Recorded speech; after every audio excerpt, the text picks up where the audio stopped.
Ezekiel 25:17. The path of the righteous man is beset on all sides by the iniquities of the selfish and the tyranny of evil men. Blessed is he who in the name of charity and goodwill shepherds the weak through the valley of darkness, for he is truly his brother's keeper and the finder of lost children. And I will strike down upon thee with great vengeance and furious anger those who attempt to poison and destroy my brothers. And you will know my name is the Lord when I lay my vengeance upon you.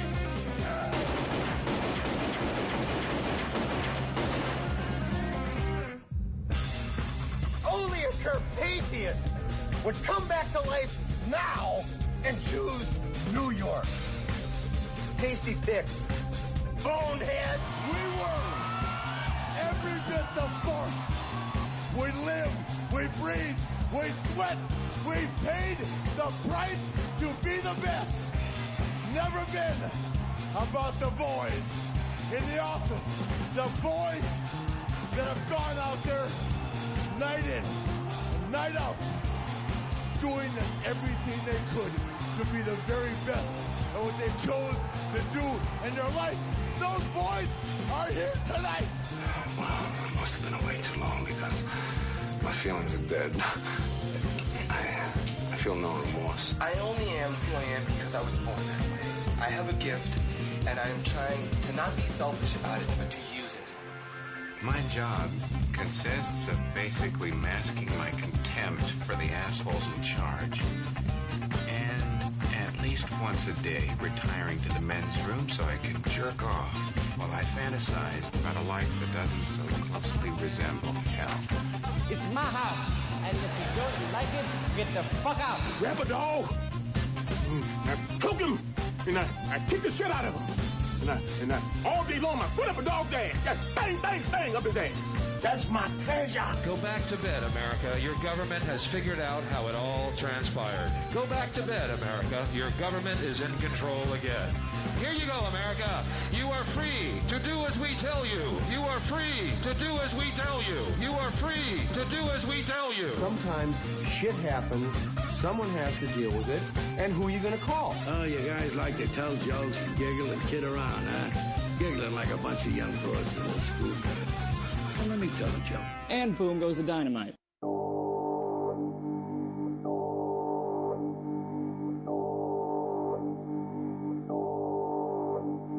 The brother's gonna work it out. The brother's gonna work it out. The brother's gonna work it out. The brother's gonna work it out. The brother's gonna work it out. The brother's gonna work it out. The brother's gonna work it out. The brother's gonna work it out. The brother's gonna work it out. The brother's gonna work it out. The brother's gonna work it out. The brother's gonna work it out. The brother's gonna work it out. The brother's gonna work it out. The brother's gonna work it out. The brother's gonna work it out. The brother's gonna work it out. Grab a dog. I choke him, and I kick the shit out of him. And I all day long, I put up a dog's ass. Just bang, bang, bang up his ass. That's my pleasure. Oh, buddies. It's the Ron and Fez show. I'm Ron and Fezzy. Hiya, buddies.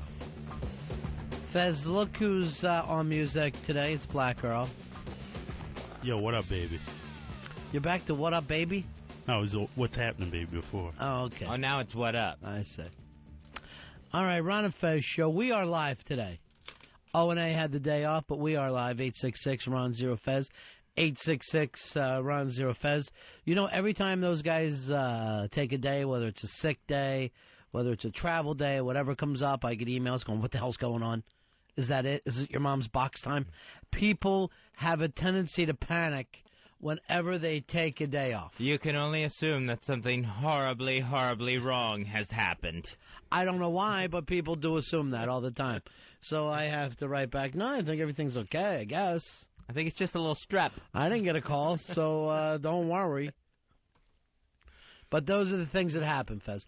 What's going on in your life? I'm going to tell you right now, and I'll get this out of the way. Elfish the man that you had the bet with has written anti-Ron and Fez things on ronfez.net. Oh, that's rude. He caught me when I signed on last night and was screaming. And I will say that, screaming at me. All caps. That this is my fault. Obviously, the fact that you wouldn't pay up on your bet, he blamed on me and said that you and I have embarrassed him in front of his parents. I'm the one that's going to end up bald and possibly looking like a member of the Blue Man Group. He thought today was the day. Today was the day it was all supposed to happen. Earl, do you have a guest lined up for us today? Tomorrow. Okay, because I can't see that happening. All right, so let's keep moving along. So look how upset Earl is. Earl, I went over this thing and how we I thought he was calling. I didn't know he was coming in here. That's rough. No, I said that all along. All right. But all right. I'll make the best out of it. Tomorrow I'm off. All right, so Fezzi, he's furious with me, and this happens time and time again in our lives. You do something, but because you're Fez Whatley, the frilly, happy guy, I take all the heat because I come off like a mean person, and people think of me as mean. I end up with all the hate directed my way. Yeah, Elfish didn't send me an email or anything about this whatsoever. Nobody knows Fez 2000 at AOL. You go underground. Well, now they do. I'm the Ron and Fez at AOL.com guy, and I'm on the front lines of all this, handling the heat. And I guess he was humiliated in front of his mom and dad. He had asked them for a ride. So I don't know. Once again, I'm going to put this in the Mikey D, Billy Staples, people that we thought we were friends up with, and then everything gets confused. But this thing has to get fixed one way or another. Yeah, I don't know what Elfish is going to do to fix this, but he has to do something. I got a call from my big brother Corky last night, who had listened to the show. Good. And did the old routine of, who's this Elfish? Is he trouble? So apparently he was worried that Elfish was going to come after me. And again, Corky was ready to get liquored up and have my back. Well, the fact that you're 3,000 miles away, your back is from him, it makes it a little more difficult. Yeah, so I don't know what he had planned to do other than get drunk and scream about it. But I guess he had a plan in his head. Well, let's hope for the best. That's all we can do. So what's happening with you, Fez Whatley? I got my parents coming into town this weekend, so I don't know what to do with them. I mean, they've been here a million times, and I've just run out of things for them to do. So I have no idea what to do there. I was trying to look at some Broadway shows. I can't see anything that I think they would have any interest in. So I don't know what to do with people either.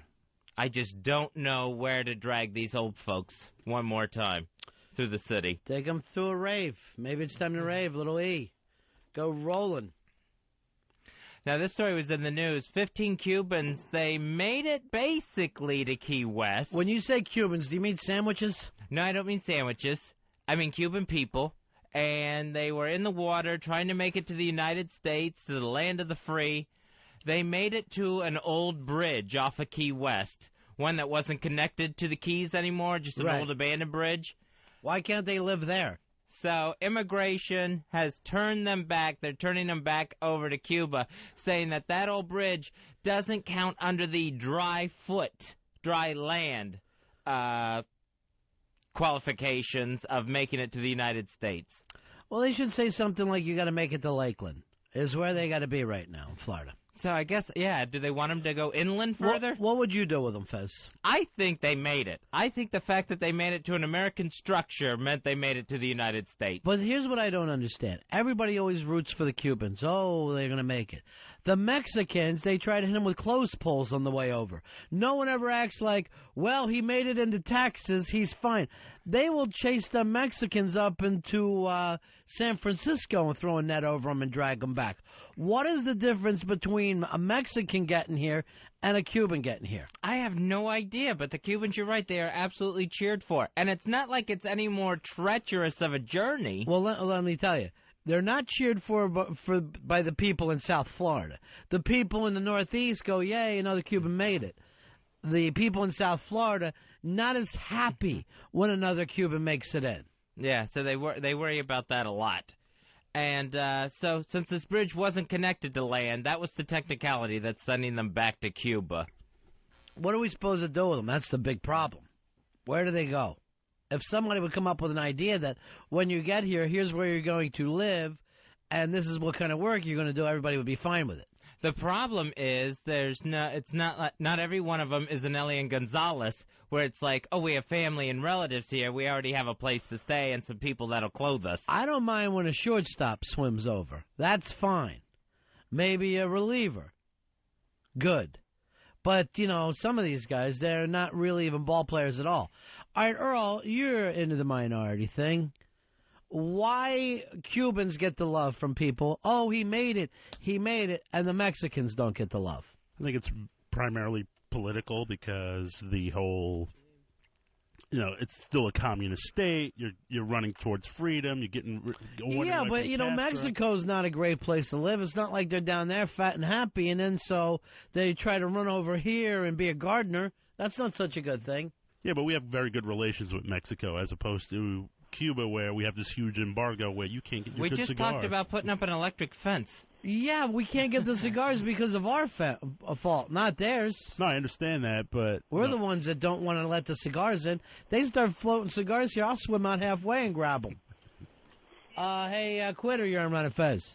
What up, guys? I miss Fezzy. Black Girl stole my thunder. I was going to say, the reason the Cubans get the love is they're escaping in a communist regime, and they're oppressed, and people want them to succeed. The Mexicans, I don't want to speak for anybody, but sometimes people just think they're just trying to get out because they're poor. Yeah, but you know what I mean? The main thing is if you were a wealthy or well-off communist, you wouldn't be hanging on to a refrigerator door trying to pick up the stream and make it across the end of the Keys. You would be fat and happy there. People are coming because there's not enough money, there's not enough things to eat, there's not enough things to do. They come here for the same exact reasons. It's got to be rough when you're one of those Cubans that has to go back and face some sort of Castro regime staring at you. So you didn't make it. Yeah, I'm sure nobody's happy as they drop you back off on the beach. I'm sure you're not going to find yourself in the front of any new fun lines. If you thought you were in trouble, in bad shape in Cuba before then, wait till you get dropped back off from the U.S. immigration. Yeah, I don't know. I don't get it. It's just, it's stupid all the way around. Either we let people in or we don't let people in, but it seems like we really can't come up with a way for it to work. No, right now the best we have is this Survivor-type challenge of if you can swim to dry land, you get to stay. And that's usually, not all the time, but usually. Here's Ronnie. Ronnie, you're on the Ron and Fez show. Yeah, down here in Pensacola, it looks like all the Mexicans blew in with Hurricane Ivan. There's like 5 million that came in with the hurricanes, and they're on top of all the roofs every day. Funny little joke, huh? No, it's not a joke at all, man. I swear, we've been overrun by Mexicans after the hurricane. Oh, I thought that you meant that they actually blew in from Mexico. Right after the hurricane? Yeah. Mexicans everywhere you turn, everywhere. Now, in Pensacola, so where are they living? Where are they working? They're living in trailers, vans, warehouses, wherever they can. See, in Pensacola, I'm worried that they're going to push the Vietnamese out of the way. The Vietnamese over in Mississippi. I get very confused. The Gulf Coast right now Vietnamese over there too, I guess. is its own place. Its own scene is coming down. The Redneck Riviera ought to be just its own state. I don't know if it's redneck anymore. It seems to be all Viet Cong and Mexican from this point on. Damn hurricanes. Now, there's contaminated pet food that's killed at least 76 dogs nationwide so far. Here's the problem. A dog will know it's contaminated and keep right on eating. They will not stop eating something even if it's awful. Yeah, you won't see a dog sniff over his dog dish and go, does this smell funny to you? No, they won't. They would eat your grandmother's foot if you put it in that dish. They do not care. So that's the problem with dogs. And dog food stinks so bad to begin with. How would you know if you were putting bad dog food in a dog dish? I've seen a dog eat its own puke before, so I know they will eat just about anything. What is it about puke? Earl, I've seen them eating. They puke, finish that, puke again, and then keep eating. So have I. It's disgusting. They drink out of a toilet. So there, look, he's taking tabs because his stomach is screwed up. Why would they care what the hell they're eating? Who contaminated this anyway? They think it's Al-Qaeda? Oh, I don't know if it's a terrorist plot yet, although that would be one way to get to us. They're after our dogs. They're going to strike us at our lowest level. They're going to hit us in our hearts, our pets. You know what? If they contaminate the dog food, when we see how many old people die, we're going to really feel bad about the way we live in this country. This is exactly how it happened in the Planet of the Apes movie series. All the dogs and cats started dying. People are so scared of black people. Racist. No, the real Planet of the Apes. Oh, normally when you say Planet of the Apes, you meant Roots. Not Walmart Planet of the Apes. But in that film series, the dogs and cats started dying off. We started using gorillas and chimps as our pets. Next thing you know, Planet of the Apes. I'll never get to the point where I want a gorilla as a pet. I know. I think most people would just quit having pets. Like if dogs and cats weren't available. Right. So who's doing this? What is happening with the food? Oh, I think it's some sort of fungus on the cornmeal that this particular company was using to make their dog food. What company? So people know not to get it for their dogs. Let's see. That would be a good idea to get that information out there. Hey, Frank, you're on Ron and Fez. Hey, guys. Good morning. Hey, I think it's ironic that even though you got a lot of Mexicans moving to the United States, everybody I know that's approaching retirement age is getting ready to go to Mexico and retire. You know, that really is true in California because you can get a much better deal further on down the in Mexico. So a lot of people from California retiring there. And it's beautiful, beautiful area. The problem is when you retire to another country, what day before the new regime shows up and liberates your condo? Yeah, you are just one coup away from losing your retirement Adobe. Let's face it, we are even here. But at least you can yell out, I'm an American, I have my rights. You leave this stupid America, and you're fucking left wide open when someone goes, what makes you think you own this house? You look like a symbol of gringo aggression. Yeah. Here's Ryan. Ryan, you're on Ron and Fez. Hey, this is Ryan from Fresno. How you guys doing? Cool in the gang, my friend. Oh, my God, I love your guys' show. You guys are absolutely incredible. But this is the real deal right here. We were camping. I know you guys said that the dogs eat the vomit. We were camping. You turd, the dogs will eat human shit. There's no doubt about it. I've seen it happen, and we did it a couple times. The dogs eat it like it's just dog food. You know, what is it with them? What the hell is wrong with the dog? And we act like, oh, they're so smart, or they're just like people. You don't see any shit-eating people out there, any puke-eating people. These things are dumber than dirt right now. How can Absolutely. I'm punching out. I got to get back to work, you guys. All right, peace out, man. Thanks for the kind words. 866-RON-0-FEZ, 866-RON-0-FEZ. And that's why they know something's wrong with this dog food when they bite it. You know if your food is bad. And yet you'll never see a dog throw his food in the trash and then act like I can't eat this. There's something wrong with it. It's turned. They will try to eat their way through the toxin, and with this particular toxin in this dog food, their livers are exploding. Is that right? Yeah, it attacks the livers. Stupid-ass dogs. And I'll say that right to PETA. These dogs, I know you love them, and they're cute, and they're furry, but they're just as dumb as a cedar post. You can't get any dumber than a dog. Well, how can you have something that eats puke and shit as your best friend? Man's best friend. I'm able to do it with you, but what I'm trying to say is... I haven't done that in a long time. Let me just point out, 3 days in a row we've used the term cedar post. Let's see how long that goes on. That's the word of the day. 3 shows in a row, cedar post shows up. Here's Cheesy Poof, wants to help us out. How you doing, Cheese? Hey, guys. First off, fuck PETA. I hate them, but I do love them. The reason dogs eat their shit, your shit, vomit, someone in their pack, is so that you can't be tracked by other pack animals. What fucking packs are tracked them? It's in their genes. It's a They've genetic got thing. to kick out of it. They've got to evolve. They got to act like we're not being followed by wolves. It's not happening. But they're not. We're the alpha, so they do for us what is genetically coded. But I want to just grab them and try to talk some sense into them.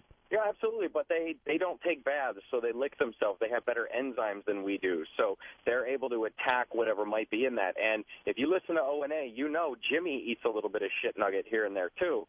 So there are people out there who eat stink nuggets and enjoy it. Here's the thing. When a dog makes me roll over laughing, I'll look beyond some of this stuff. But you show me a funny dog. What about those Frisbee dogs? Talented, but funny? I mean, great, they can grab stuff in their mouth. But would you actually laugh? No, I guess I just cheer. Yeah, you cheer, sure. I didn't say a dog can't make me cheer. I'm saying one can't make me laugh. And don't call up here trying to use cartoon dogs. Because cartoon dogs, I'm going to let you know something, are drawn by humans. That's their secret. Tonka, you're on Ron and Fez. Hey, buddies. Yeah. Has anybody checked to see if Dick Van Patten's okay? Dick Van Patten ate dog food. I guess it's been a while since the 70s since he's had steady work. And he finds himself trying to stretch things out a little bit. And, you know, eats a little dog food. Some dog stew he's eating. Yeah. In front of people, like at a dog food convention. But here's the thing. He don't have the enzymes on his tongue that I'm figuring out. That dogs have, Fez. They have enzymes that can break down. I had no idea they were eating our crap to protect us. Yeah, protect us from wild packs of dingoes that they believe are following us. Talk about being fucking paranoid. Can we say this? Don't do us any favors, dogs. Here's Chris. Chris, you're on Ron and Fez. Chris, how you doing, buddy? Hey, how's it going, Ron? How you doing, Fez? Good. My comment was, you guys said that you wouldn't have monkeys or gorillas as pets, but you'll have one as your producer? White people are so scared of black people. Chris, I want you to apologize to Earl and let you know that he was just joking. Yes, Earl, I'm sorry. And remind Earl that he's a human being. Yes, well, somewhat. Say it. All right, Earl, you're a human being. I'm sorry. There you go, Earl. That was big of you. Thank you. And you know that, right, Earl? You're the same species as us, Earl. There's even some fools who think we're better. Where does that come from? Just when I get ourselves down. I said some fools. Yeah. I didn't say they were right. Now, you and I had worked out a deal on reparations last week where, you want the 40 acres and a mule. And I guess since Fez welched on his bet yesterday, I get an email for you today, Earl, that says, what do you say, double or nothing, we go 80 acres and 2 mules. And if you lose, you're slaves again. I want my 40 acres and a mule. Thank you very much. What are you going to do with it? You'll sit out there with that stupid mule and do what? Put it to work. I'm worth the 40 acres. Doing what? No one, I don't know if anyone knows how to grow plants using a fucking mule anymore. It would be impossible. Rich, how you doing, buddy? Hey, man. Yeah. Yeah, I got a bath now. Listens like pisses, turns around, and drinks that up like water. All right, let me just point this out. I do not want to hear all the filthy things people's animals do. I know dogs are filthy. Fez knows it. But I'm not going to go through here just story after story hearing how filthy a dog is. Ed, you're on the Ron and Fez show. Hey, how you doing? My wife came into the bedroom one night, and I was laying there naked. My dog was licking my ass crack. I didn't even know it. Never woke up. All right, I should have pointed this out. I don't want to hear story after story about all the filthy things that your pets eat. Hey, Joe, you're on Ron and Fez. Yeah, my dog eats cat shit out of the litter box, then goes and kisses my girlfriend. All right, let me try to get this into a point where we can all understand it. Ooh. I don't have the stomach here. I don't have some cast iron stomach that I can sit and hear about filthy things that dogs do and then be able to do a show from that point on. Fez, I already told you this morning I come in here, I'm a little down today. Yeah. I'm not in the mood to do a show today. I got my own problems. Today is going to be Fez pulls the cart day. Well, the problem with a dog is there's nothing that you could imagine so horrible that a dog won't do in real life.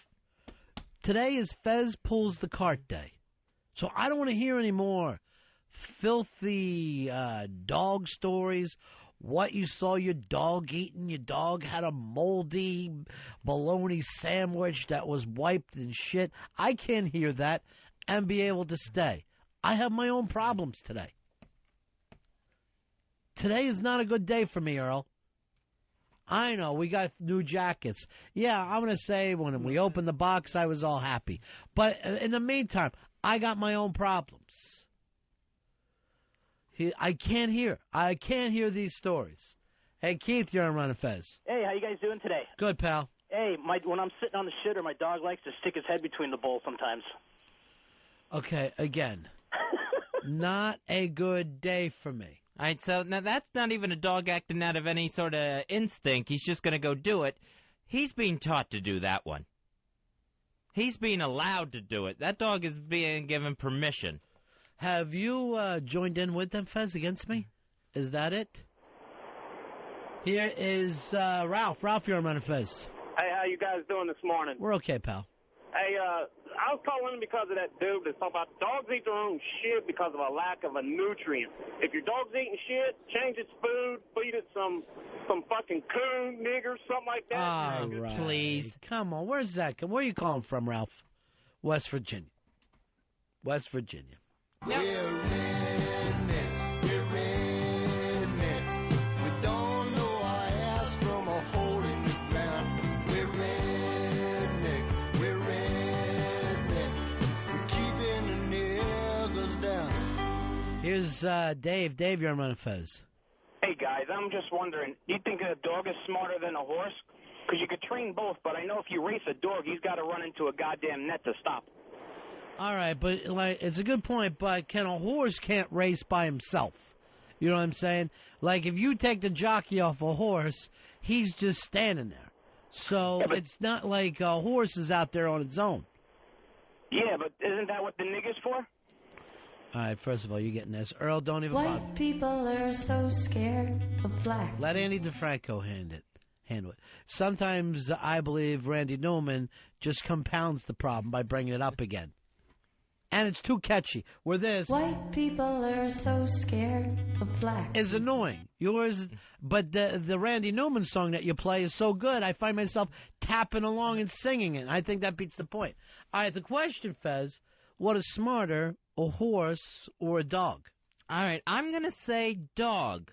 Aside from all the puke and crap eating, I'm going to say a dog is smarter. Based on what, Fezzy? I'm going to base that on a dog will, go and get help or something. A dog can help rescue somebody. All right, a dog will go and get help in a movie, you crazy bastard. I'll show you a movie where a horse is kicking a field goal, but it doesn't happen. A dog has never gone and got help in real life. Get that out there. Never once. Never.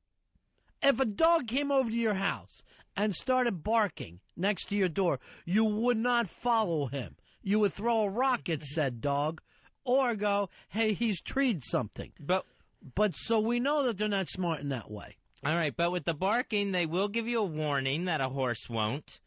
They'll also... You never heard a horse whinny before if there's a snake around? No. Yeah, sure. They'll pull up on you. A horse will, if there's like a snake in the desert, a horse won't go any further. It'll stop. It'll pull back. A dog will also be able to be trained to find drugs and or bombs. And I don't think a horse can do that. That's smart? Well, it can locate things. It's smelling things. That doesn't make something smart. Being trained doesn't exactly make you smart.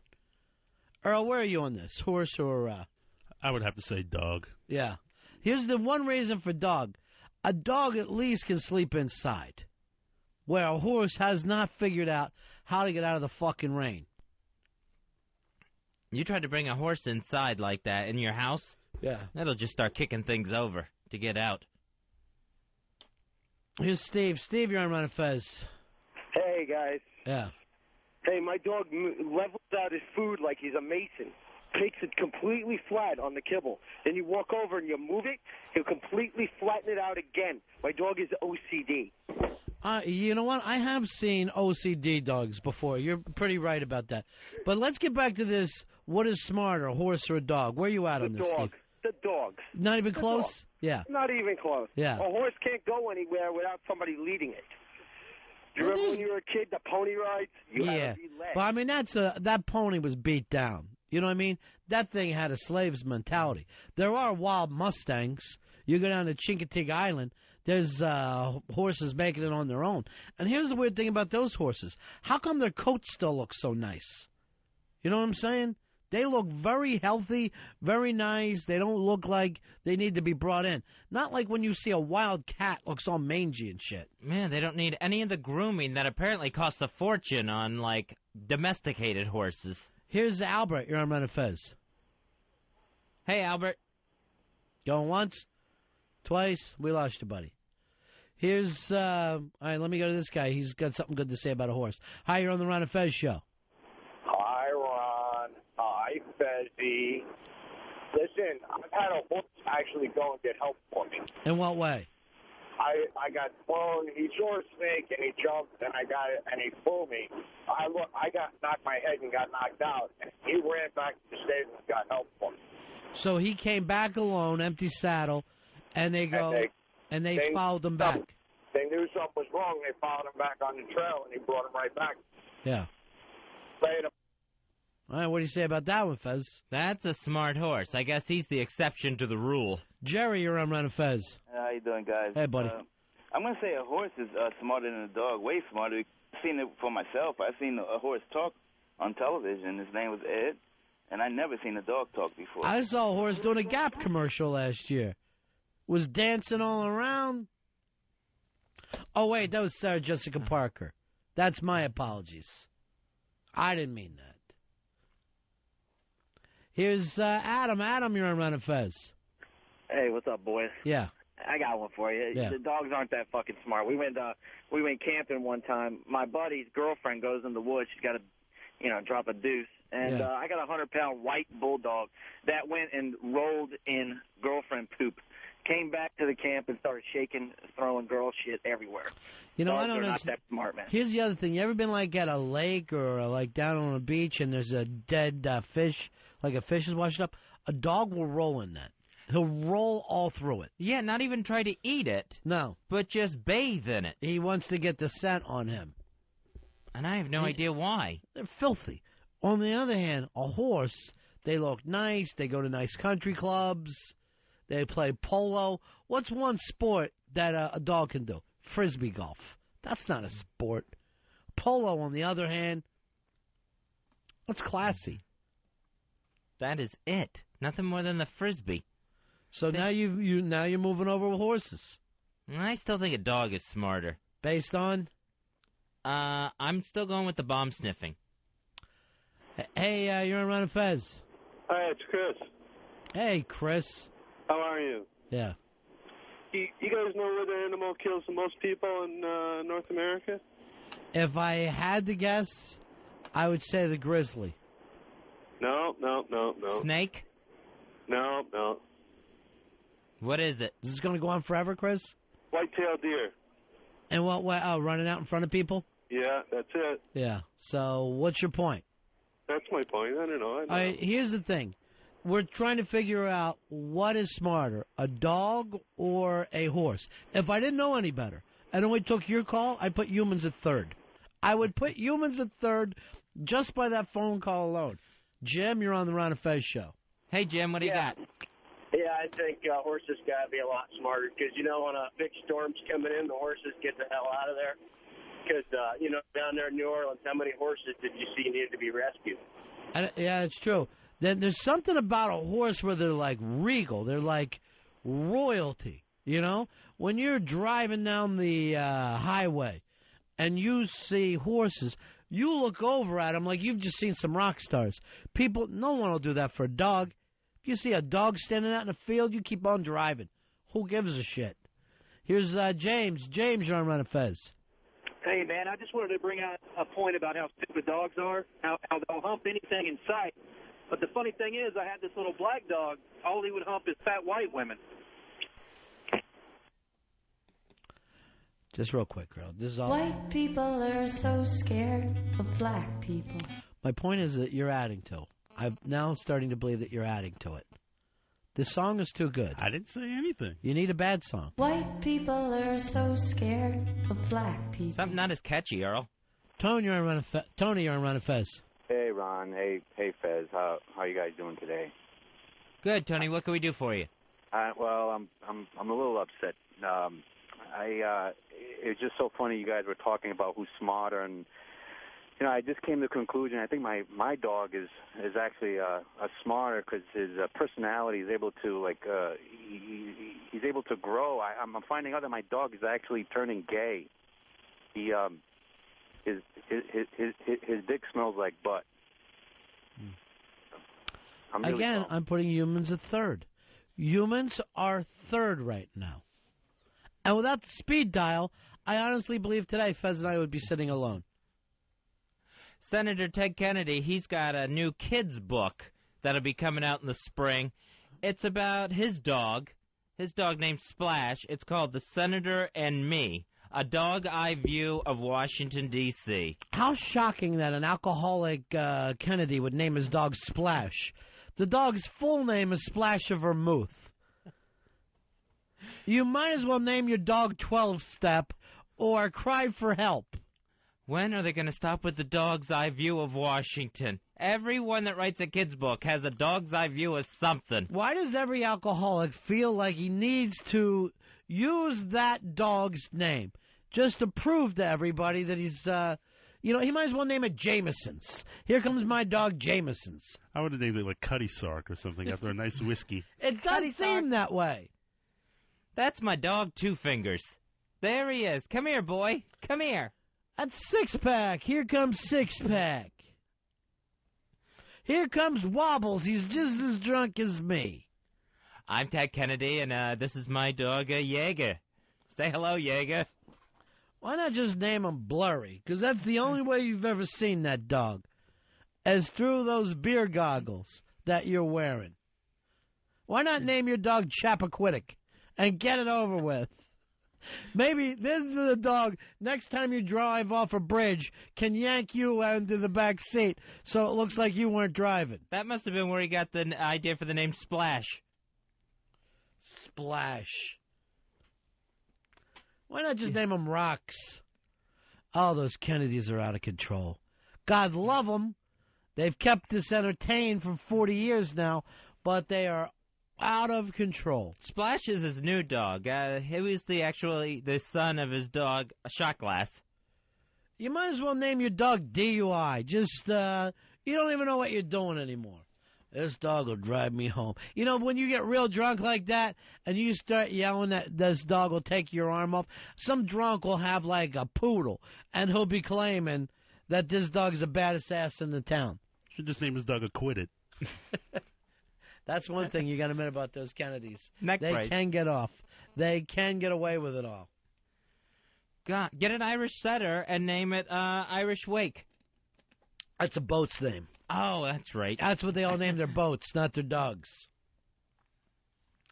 Oh, God, every drunk Irishman thinks that's the funniest name for a boat. As if I don't see it up and down the fucking seaboard. You'll see every third boat is some drunk driving around with Irish Wake thinking it's hysterical. We were up in Boston. Ben has a boat. And one of the boats on the harbor, it had a giant martini glass on the side. It was just like, and the boat was literally named like Drunken Party or something, whatever. And it docked in late, and you see all of the Coast Guard guys rolling in because this boat is wobbling all over the. Well, you know, every beach has that boat that's just packed with middle-aged guys and young chicks pulling their tops up. I don't know what the hell it is about chicks. They don't give a fuck who the guy is if he has the boat, and the tits come out immediately. And none of them are going anywhere except to whatever sandbar that you can walk from drunk boat to drunk boat, and they're all happy. That's usually when the party boat gets beached, right about there on the sandbar. And then it's a bunch of drunk guys trying to push their boat back into the water. Hey, Sean, you're on Ron and Fez. Yeah. Sean, what do you got? Hey, I was going to ask Ronnie. He said he never seen a dog make him laugh. Is that right? That's right, sir. You got a funny dog? Well, I seen at the neighbor's house that the dog drag its ass across the carpet. I thought that was pretty funny. I'm sure down south that's a laugh riot. Worms coming out of an asshole. Not enough to make me laugh. I'm not hanging around that house knowing that every inch this dog's ass goes across, another worm is popping out somewhere. That guy was just bragging that he had carpet. Yeah, those worms get in that carpet, they're going to stay a while, too. Then your kid's going to climb around down there. Mike, you're on Ron and Fez. How are you? Hey, good. I don't know if this is as good as the dog dragging ass across the carpet, right. But I'm out here in the Mojave, and they got this dog out here that they trained for this kid with diabetes. And this dog will sniff the kid's breath and tell him when his insulin is low, and then go wake up the parents to give him this shot. I brought up what is smarter. I never said dogs can't smell.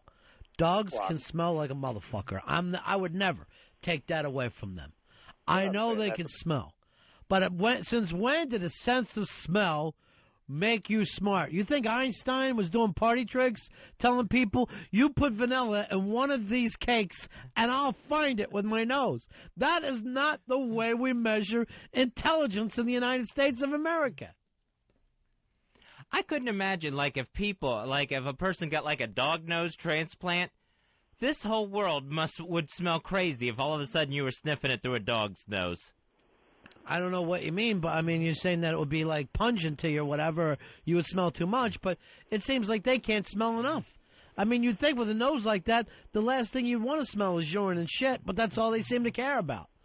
I never see a dog hanging around a flower. Oh, my God, this is beautiful. Oh, check out these perfumes. No, but piss on a tree, and they'll be over there in a second. Just so interested. Sniffing around, going up and down. Oh, my God. That's very pissy. And that's intelligence to you guys? Earl, that's smart to you? Well, you could train a dog almost as well as you could train a person, though. You can make Yes, in your case, yes. I could have a dog do your job tomorrow. That's not smart. That would be hysterical to look over there and see a St. Bernard sitting in Earl's chair, wearing his hat. All right, let me ask you right off the bat, who gets paid more? Horses or dogs? Horse gets paid more. Thank you. No further questions. No further questions. Clammy, you're on Ron and Fez. People ride horses into battle. They don't ride dogs into battle. True. You know who will fucking use a dog that way is an Eskimo. Have you ever thought, hey, smartest people in the world, Eskimos? You got an ice house. You're freezing to death, so you made a house out of the very thing that's making you cold. Ice. Steve, you're on Ron and Fez. Hey, Ronnie, you never see a bunch of horses around playing poker. Those aren't real. Those are cartoon drawings. That's all. Just cartoon drawings. Here's Cliff. Cliff, you're on Ron and Fez. Hey, I got a friend that tested the intelligence between horses and dogs, and his name's Matthew, and he's got this dog named M&M, and he put peanut butter on his dick, and the dog will lick it off, but the horse won't. So I don't know which is the smarter of the two, but I don't know. He tested it out, and the dog, I guess, is his best friend now. Thank you very much. Earl, there you go. A horse knows not to lick peanut butter off someone's balls. A dog, on the other sense, is got the sense of Fez. A dog would probably fall for the old popcorn trick, too. What's the old popcorn trick? The dick inside the popcorn box. A horse probably wouldn't eat it out of there. What? The dick inside the popcorn box? What are you talking about? The old popcorn movie trick. Where your date grabs your penis going for popcorn. That's the way to set it up where everyone would get it. Not, the old dick in the popcorn trick. And leaving it at that, as if it makes an ounce of sense. I thought it was a little bit more universal. You know what? Not everybody has seen Diner. And if you do, you would have some reference point first. Like no one even knew box of popcorn. It could have been a bowl. It sounded like someone just sticks their dick in popcorn, and you're willing to drop it. Oh, a crazy-ass day. What a day I'm having. I'm not going to go to that, or that. Nope. All right, here we go. Here's Wade. Wade, you're on Ron and Fez. How you doing, pal? Yeah, I want to know who's smarter, a dog, horse, or people from Roosevelt Island. See you. You know, I don't know. You know, the whole thing about smarter, where we get into a mistake here, is we're still trying to act like our human version of smart. Like most of the time, you guys are acting like, well, a dog can do tricks or do something for humans, so that makes it smart. Does that make it smart, or does that make it a slave? Is something smart something that could be out there for himself in the wild? Do you know what I'm saying? Right, yeah, an animal that isn't dependent on anything. Right. Smart enough to find its own food, its own shelter. But we still use the, hey, can they do something that reminds you of a human? You know, can they do what a human tells them that's smart? Well, you wouldn't think that about another person. Oh, he's smart. He'll do anything you fucking tell him. He'll wait outside for you. If you go into a bar, he'll stand at the door for 8 hours until you come out again. Nobody would think that's smart in a person. Everybody thinks it's a brilliant dog for waiting. And the thing is, a dog won't even go out of its way to hang around with a smarter person. You never see a dog going, I'm going to follow somebody from MIT. No, they'll follow the fucking town drunk as if he's got the answers to the world. And look at him as if this guy is laying it out for everyone. Here's David. David, you're on Ron and Fez. Yeah, I think horses are smarter than dogs. I've seen this TV show where they were asking the horse 3 + 3, 4 + 4, and he was counting with his foot by stomping. Right. So I think horses are smarter than that. You know what I want to say to that horse then? Go out and get me 6 sticks and be back here in 5 minutes. They can't pull it off. You know they could carry him. Just going like this doesn't mean that you're counting. Go get me 6 sticks. Here's Joey. Joey, you're on Ron and Fez. Hey, buddies. Hey, buddy. Dog's eyes are facing forward like a predator. Horse's eyes are on the side. They're the prey. So physiologically, dogs are smarter. All right, good point here. Does that make you smarter to be the predator? I'm not sure if it does. Survival of the fittest. Yeah, but that doesn't necessarily... I mean, is it smarter to get away from the predator? You know what I mean? To be somebody who has to be more cunning to get away. Like, what is the real act of cunning? Is it finding the rabbit, eating it, or being the rabbit, getting away from something bigger and stronger? I would think the cunning where you have to have some sort of, as basic as it is, plan in your head to try to go to stalk something. Right, but then if you're the prey, you've got to have a way to get out of there. You know, the prey doesn't just sit and wait. You ever see a deer down getting a fucking drink of water? They're not relaxed. No, those ears twitch. Head pops up. They're looking into the wind. Here's Donnie wants to tell us how dogs are smarter. Donnie, you're on the Ron and Fez show. Hey, Ron. Hey, Fez. Hey, I've got a golden retriever, and he's an outside dog. And I was at work one day, and I came home, and my neighbor come over, and she had a little old inside dog, and it had, evidently it got out that day and got hit by a car, and there's a field behind my house. And evidently that dog had went back there in that field. I turned my golden retriever loose and told him to take me to that dog, and he took me right to that dog right there, and we saved it and actually took it to the vet, and it actually lived. So I believe that dogs are actually smarter than a horse is. I'll give anybody a quarter that explains to me what the hell he's talking about. He went back to the finding things theory. Here's Ryan. Ryan, you're on Ron and Fez.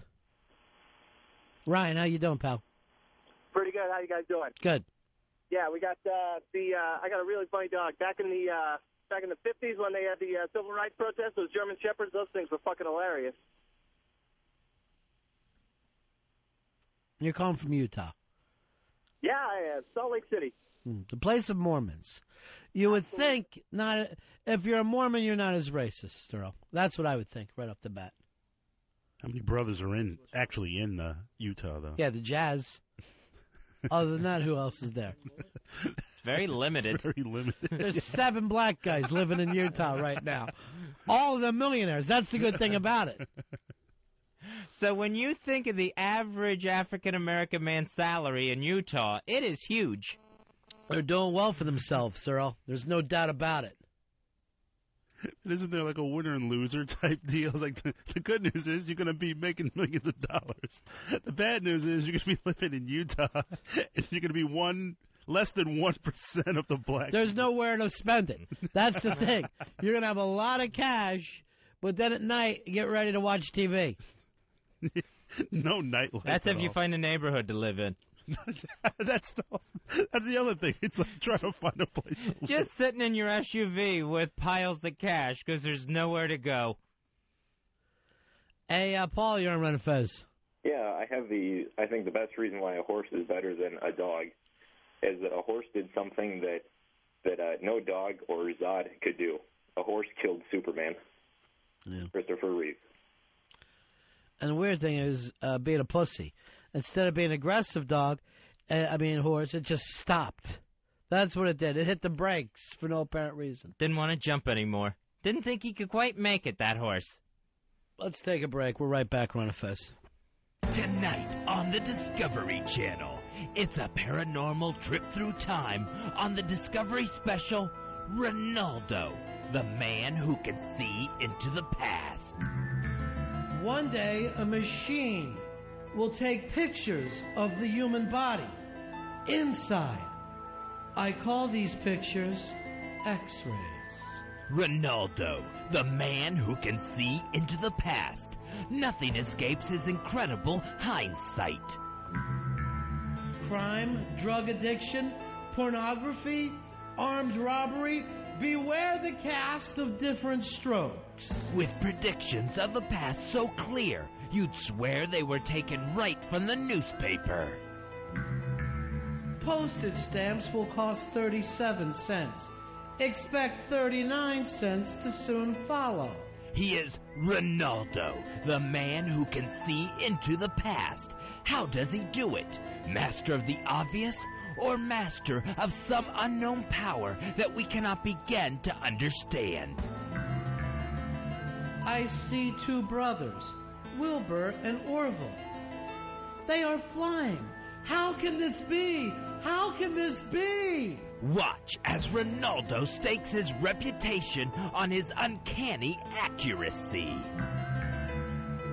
One sad, sad, sad day in America. Slavery will be abolished.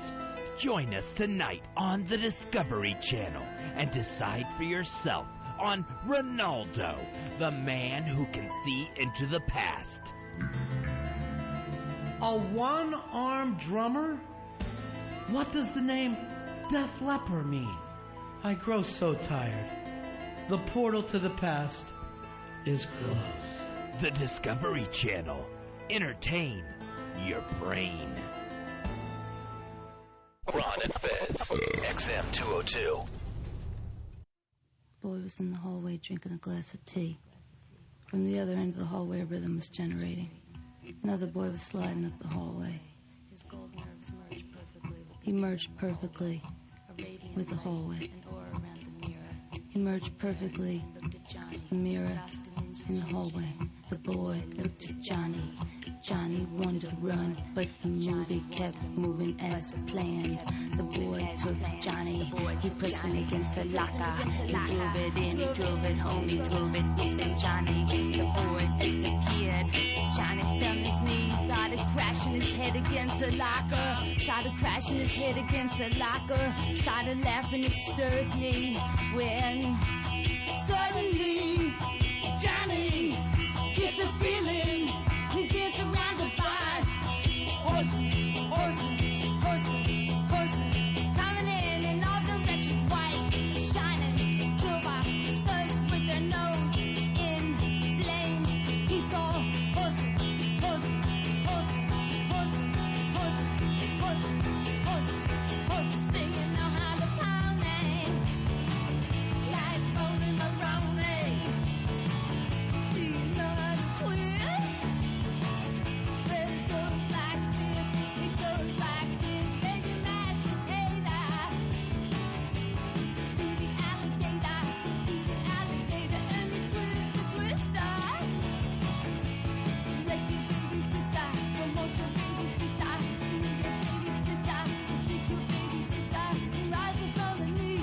It's the Ron and Fez show.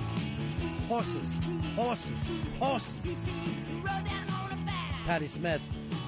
No, did Patti Smith ever write a song about dogs? I don't think so. All right, we're trying to figure out what is smarter, a horse or a dog. And Bill the intern came running in with this, Fezzy. Besides humans, the 10 most intelligent animals are as follow: chimpanzees, gorillas, orangutans, baboons, gibbons, monkeys, and then the smaller toothed whales, killer whales, orcas, followed by dolphins, elephants, and pigs. So no dog or horse is getting a ranking here at all. They both get beat out by pigs, making their way into the top 10. I heard the pigs were really, really smart, that they said that pigs have the intelligence of like a 5-year-old kid. I had no idea pigs were so smart. They seem to just like to lay around and slop. Well, remember Animal Farm, who took over? The pigs.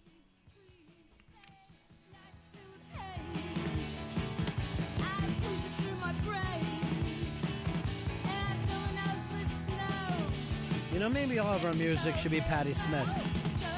That's all of our bumpers. Works for me.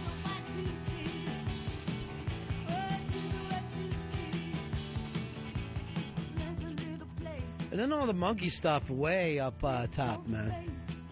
They really dominate after humans. Yeah, a monkey can use some sort of tool or a stick or something to stick in an anthill and eat ants, so that just, I think it just propels it among on top of everything else in the animal world. I don't know if they've ever really said that they all use. They've said that some have been seen with sticks, but really, you're the only tool people.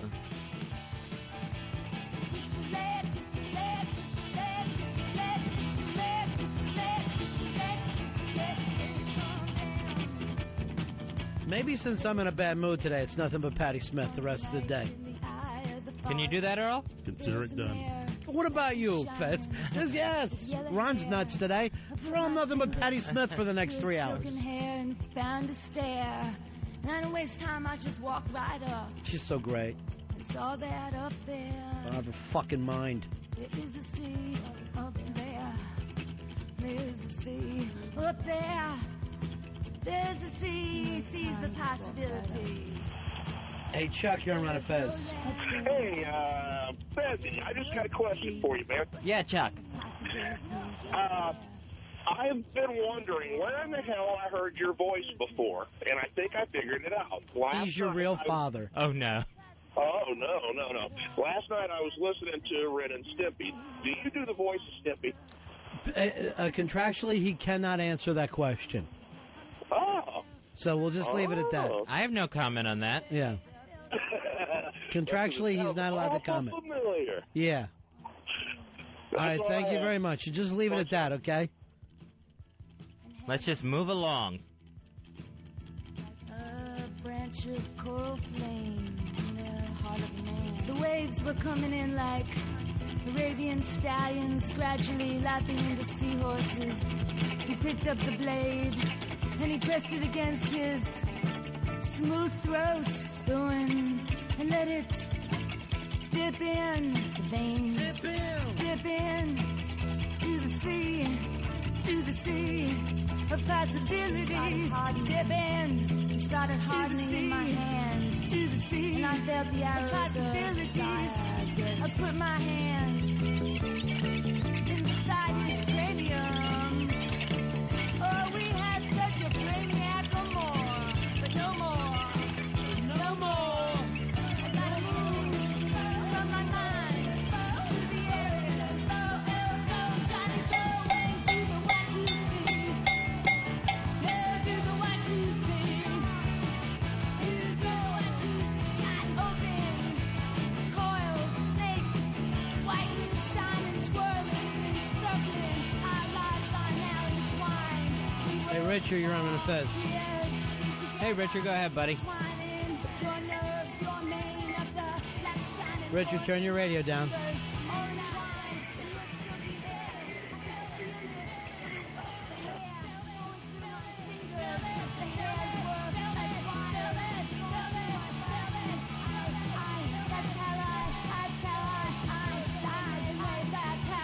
Hey, you're on the Ron and Fez show. Oh? Yes, go ahead, big man. Hey, it's Cliff. Hey, Cliff. Hey, I think dogs are way smarter than horses are. I was out getting drunk one night and fucking passed out underneath a tree, and my dog was barking and yelping until someone came and got me. Maybe you're sitting on his bone. No, I was all passed right out, about 100 yards away. Passed right out, drunker than a skunk, higher than you wouldn't believe. So, he's smart for helping you. Yes, dogs are way smarter than horses. Then why is horse tranquilizer so cool?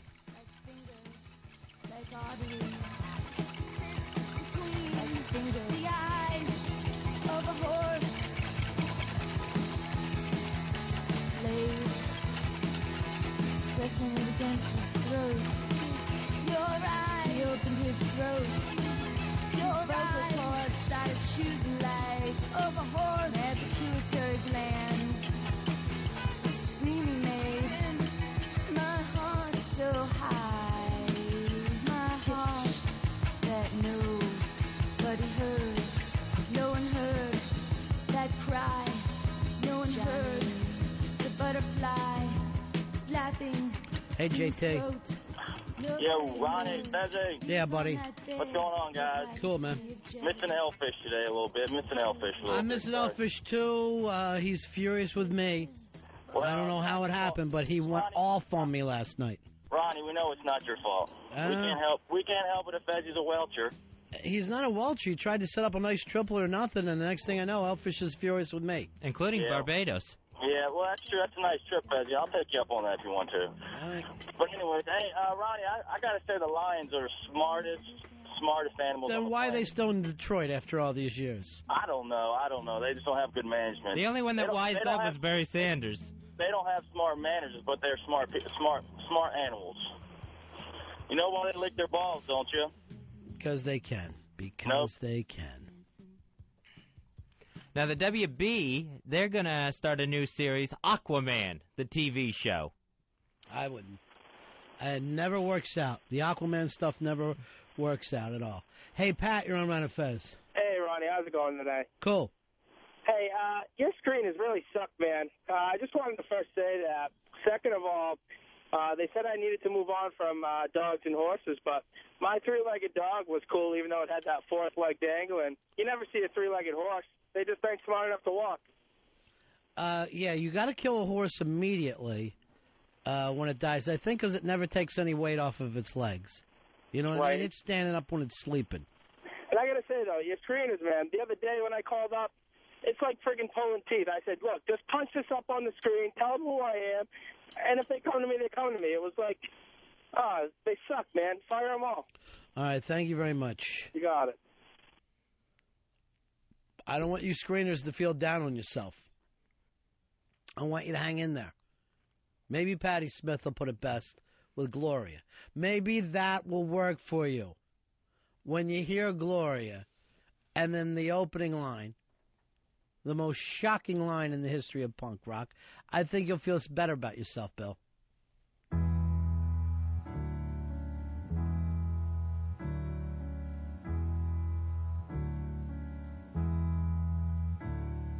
Jesus died for somebody's sins, but not mine. You see what she's saying, Bill? You don't have to take on original sin. You don't have to fall into that. Wild cord in my sleeve. Bill, were you born into a world of guilt? We come on over here. Don't nod at me, it's the radio. Only belong to me.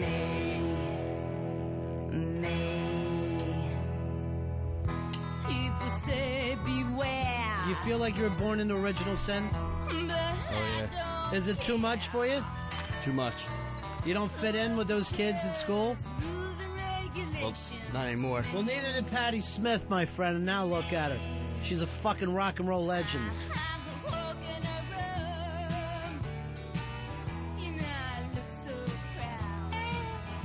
Strut when you hear this song. Not like that. Like you're cool. That's kind of a duck walk. I'll go to this here party. Look at Earl. He can't stand. He can't sit down for this.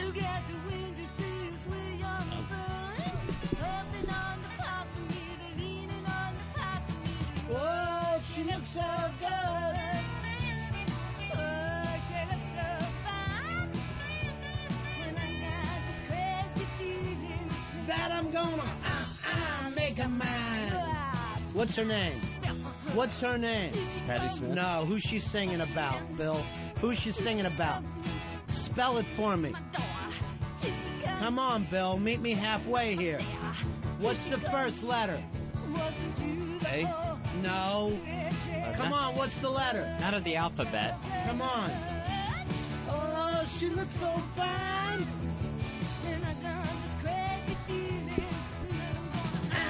Make her mine. Come on, what's her name? Wait, what? Come on, Bill. This is your shot. Be somebody today. Feel it. Don't listen to it. Feel it. Let it in. Gloria? What's the first letter, Bill? G? Is that how you say it? G? G? Or is it coming from your guts? I'm white. Come on. So's Patty. So's Patty. G. Make a man. Tell me a lie. She told me a lie. She whispered to me. She told me a lie. And a nightmare. And a nightmare. And a nightmare. And a nightmare. J. L. O. R.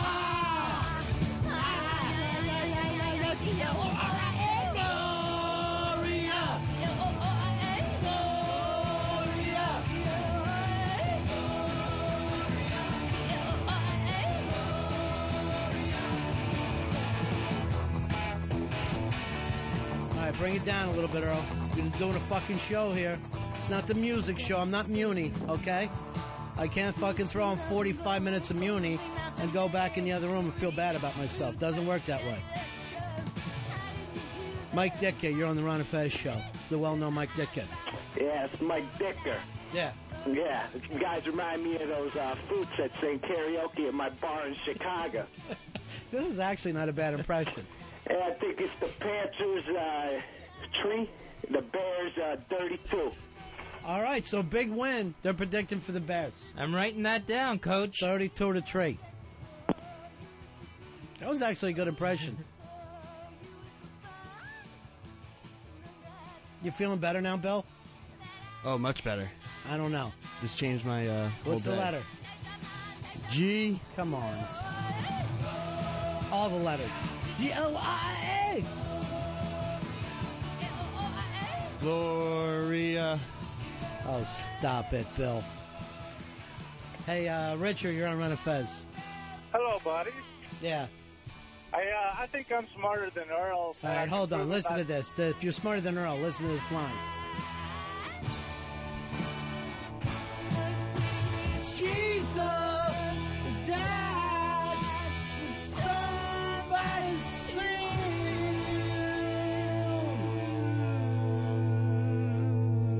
I'm willing to back this up by beating him at a round of rock and roll trivia. G-L-O-R-A.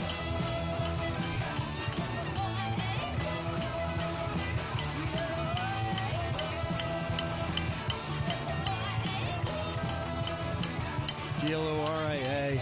There you go, Bill. There it is, Bill. Yeah, I'm getting into it. Or is it getting into you?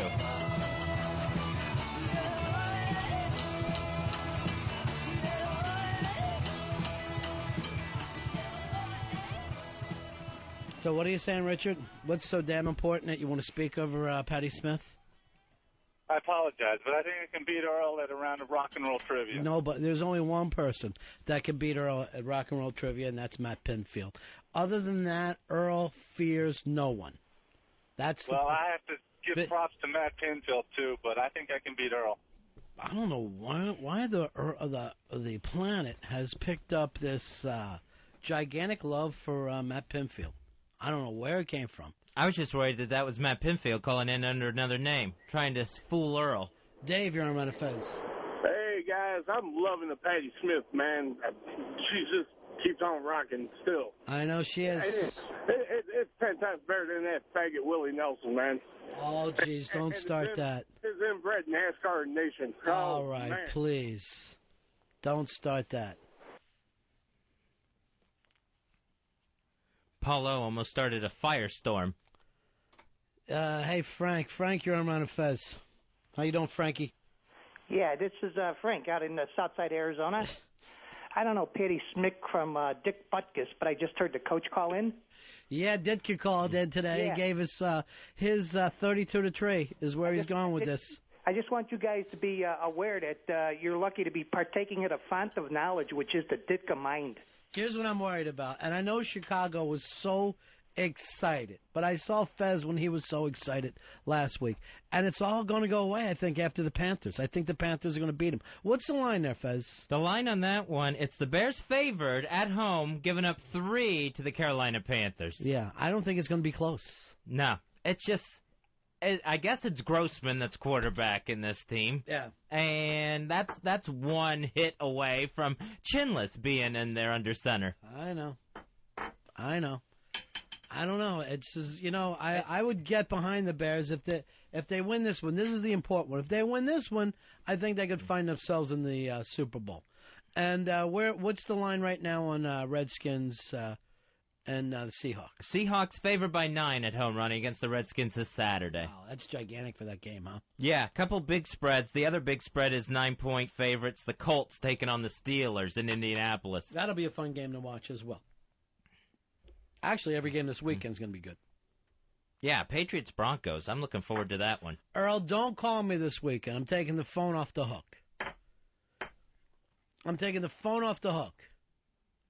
Consider it done. Yeah, thank you.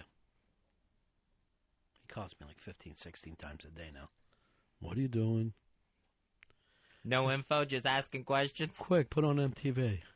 He says that all the time to me. Quick, put on MTV. Earl still loves his MTV. He still wants it. I hate MTV. It's Sure, unwatchable now. No, he'll tell me to turn on Fuse. Fuse, they show videos. I know you love videos, Earl. No, I just want to keep up with what's going on, that's all. I know you do. You're staying on top of it. In the meantime, I noticed we're out of Patti Smith. There hasn't been any Patti Smith on here. You know what I want to hear. Rock and roll what? That's you to me, Earl. Rock and roll. I can't even say the word. I know you can't. We'll let Patty. Hey, Fred, you're on Ron and Fez. Hey, now, Ron and Fez, I like you guys, goddammit. But if you have people keep calling up and calling Willie Nelson a faggot, I'm going to have to quit goddamn listening. Look, you know it never came from me. It never came from Fez. Apparently, Paulo saw this take place during Brokeback Mountain, and now people have picked up on it. Well, I tell you what, have that motherfucker call back in and tell me where he is. I'll go down there and I'll kick his motherfucking ass. I understand. Willie Nelson is a fucking legend. You don't talk about the man. Right. If those guys can't understand that shit, I will break my foot off in their goddamn ass. But what are you going to do for a foot after that, though? But you don't want to go that far. What happened to your foot? Well, I broke it off in a man's ass. That would be a problem. Yeah, that would be a problem. Yeah. But I'll just take a goddamn hammer and beat his head in. All right, so look, I'm going to put the word out there, Fred. No more disparaging marks about Willie Nelson. The man is a legend, and you can't say enough good things about him. How's that sound? I'll tell you what, you're going to lose the South here. I know. If you keep this shit Well, up. this song will get him back.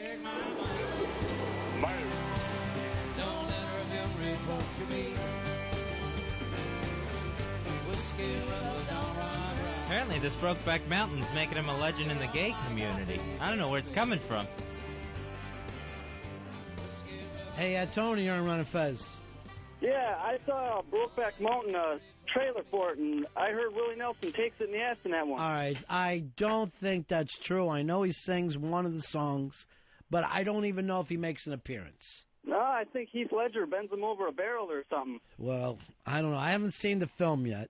Wiki keeps calling me. He wants to go, but I got so much I'm doing right now. Well, he also insists on being called Cowboy Wiki. Yeah. Yeah. Well, I don't blame him. And then he sent me a jacket today. So I don't know what's happening. From the movie. Yeah. Rizzo, you're on Ron and Fez. How you doing, Ron? Hi, Fez. Yeah. Yeah. I heard a nasty rumor. Well, first of all, I miss Selfish. Yeah, so do I. He's the best. I heard a nasty rumor that one of you two guys is gay. You know what? That's because so many people compare us with Willie Nelson, and I don't know why. Maybe it's the long ponytails. Maybe it's because we're all from Texas. I don't understand. Could be the bandanas. I'm not saying. But, whatever it is, that's what it happens to be. Here's Ken. Ken, you're on Ron and Fez. Ken, what do you got, buddy? Hey, first off, I got to call and defend your screeners. They're great. O&A screeners are fucking assholes. And I'm in Gainesville, Florida right now. Fucking Willie Nelson. Hold on a second. All right. You were always on my mind. Stop. I got to go, boys. All right, stop that. Willie Nelson is a saint. I actually met Willie Nelson on the street one night here, not long after 9/11. His bus rolls into town. He literally gets off and says, I just came in here to support everybody in New York. Had his kid, like his grandkids with him, had his family, and he just gets off the bus and starts walking around and just starts saying, how you guys doing? And now Paulo starts these vicious rumors going around about him. Why is that vicious, Fez? What makes it vicious? If it's not true, it's vicious. Well, nothing's vicious. Here's Willie. You're on Ron. Oh, this is Willie Nelson. Hey, I remember when I met you, Ron. Yeah. I just wanted to say I am as queer as a $3 bill. That's not true, and you're not Willie Nelson. I am, too. Willie? Stop with that.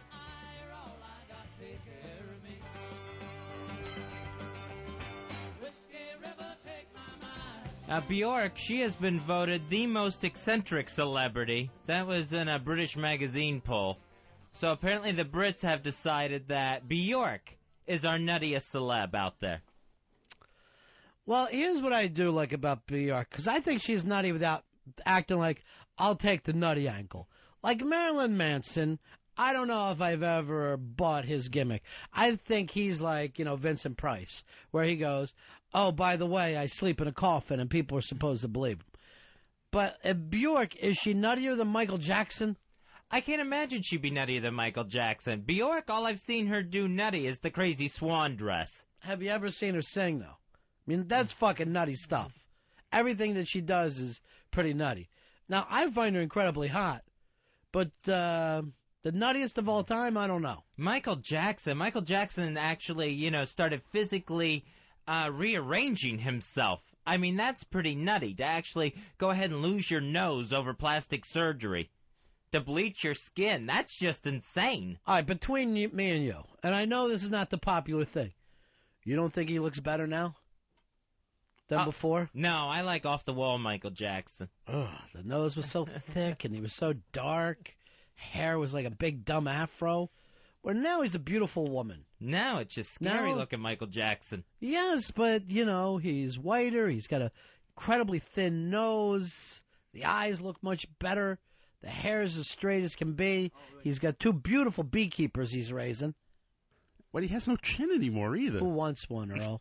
Chin are big, ugly things. He took a chisel to that thing to try to put a clef in it. Yeah, it looks gorgeous. Seriously, what's he got himself down to? 100 pounds? Maybe even less? And his one of his more recent things is when he was caught, I guess he's living over in Bahrain, and was caught in a ladies' room dressed as an Arabian woman trying to put on his makeup in there. That's some nutty stuff. I don't have a problem with it. I think he looks great, and maybe everyone's forgotten the Thriller album. It's wonderful. He looks like an old Little Richard now. Yeah, fantastic. But Little Richard like takes care of himself. I mean, he looks like if Little Richard was playing a ghost or something. The ghost of Little Richard. That I would check out. Give me another weird celebrity. Who's even in the top 10 there? I would say you would probably put later years Marlon Brando, where he just decided to start wearing a dress. Went and lived on his island. Kissed Larry King on the lips. I never had a problem with him. I'm one of the people who always thought Brando was a genius. I felt like he was a shaman. I felt like he was living even on a higher plane than most people. Yeah, I know he put on some weight. We all hate that. But he get away from that, and he was just out there in a good way. Courtney Love, you got to think, is just a nutty celebrity. Don't you think that's more drugs than nuts? Because she's able to clean up and maintain. We've seen it. You know, when she did The People versus Larry Flint. Yeah, but when she's maintaining, do you feel like she's nutty? Or just when she's whacked out on drugs? Just when she's whacked out. All right, so move her over into biggest drug addicts. She should be on the biggest drug addicts list, Earl. Yeah, definitely. She loves her pills. That don't make you a bad person. Not at all. All right? She lost her husband. I saw a recent picture. Now she can't have a pill? I saw a recent picture of her and her daughter, and it's Kurt with a wig. She's got the Frances Bean. Frances Bean. She's got the big Kurt eyes. I mean, it is Kurt. I saw her at the American Idol finals last year, and I was embarrassed. She showed up there to root for Bo Ice. Bo Bice, I think, is playing Jesus in that new Book of Daniel TV show. What about like a Margot Kidder, who just kind of went nuts? And I don't know if that was drugs or not. Anytime you take out your own teeth or cut your own hair, that's kind of on the crazy list. It's also 25 years ago. No one has seen her a day since. So we don't know what the hell she's been up to since. Hi, you're on the Ron and Fez show. Who's this? Hey, this is Paul. Yeah. Hey, I'm wondering, what would it be like to be Asian Ron and Fez? Ching chong, ching chong, ching chong. You know, see Fezzy over there, everywhere he goes, it's ding, ding, ding, ding, ding, ding, ding, ding. Oh, I got better. I guess a Redskins. Oh, rude and rude. Yeah, it wouldn't be much different, I don't think. Hey, Sandman, you're on the Ron and Fez show. Sandman, what do you got, buddy? Yeah, I just want to say the fucking Bears are going to get their ass whooped when they face them Panthers. They already had their own luck with the White Sox winning the World Series. Their luck is going to run out. Now, Sandman, are you from North Carolina? Are you just being a homer here, or are you really a football guy? I'm a football guy. I'm from Atlanta. The Bears, they're not going to get it. They don't have enough offense. They don't have enough power or anything to get it. Zero offense. Yeah, They've got a Redskins-style offense. Yeah, but and the thing about Willie Nelson, he has the worst food at any truck stop I've ever. The little truck stop here is on 35 right outside Dallas, or wherever that is. Horrible food. I didn't know he had a truck stop. Is Willie Nelson opening a string of truck stops? A nice franchise for yourself? By string, you mean one? Yes, Fez, he does. He's got his string. Who was the weirdest country star of all time? Dolly Parton with her ever-growing tits. Oh, God, that's nuts. Ever-growing tits and tiny, tiny waist as that continues to shrink. It's literally like a number 8. But I will say this, Earl, Dolly oddly hot? Very. Yeah, Very. I think so, Oddly too. hot, yes. And, I mean, I know that she's everything everyone says about Michael Jackson, she does the same thing. She'll do all the elective surgery. But then there's an oddly hot thing about her. Yeah, there was talk that she actually took out a rib to try to make that waist even smaller. Well, they said the same thing about Marilyn Manson. That's pretty much the celebrity urban myth gimmick. Hey, Paul, you're on Ron and Fez. What do you think about Iggy Pop as being one of the craziest of all time? If by crazy you mean a rock and roll god, yes, I agree. Then he is crazy.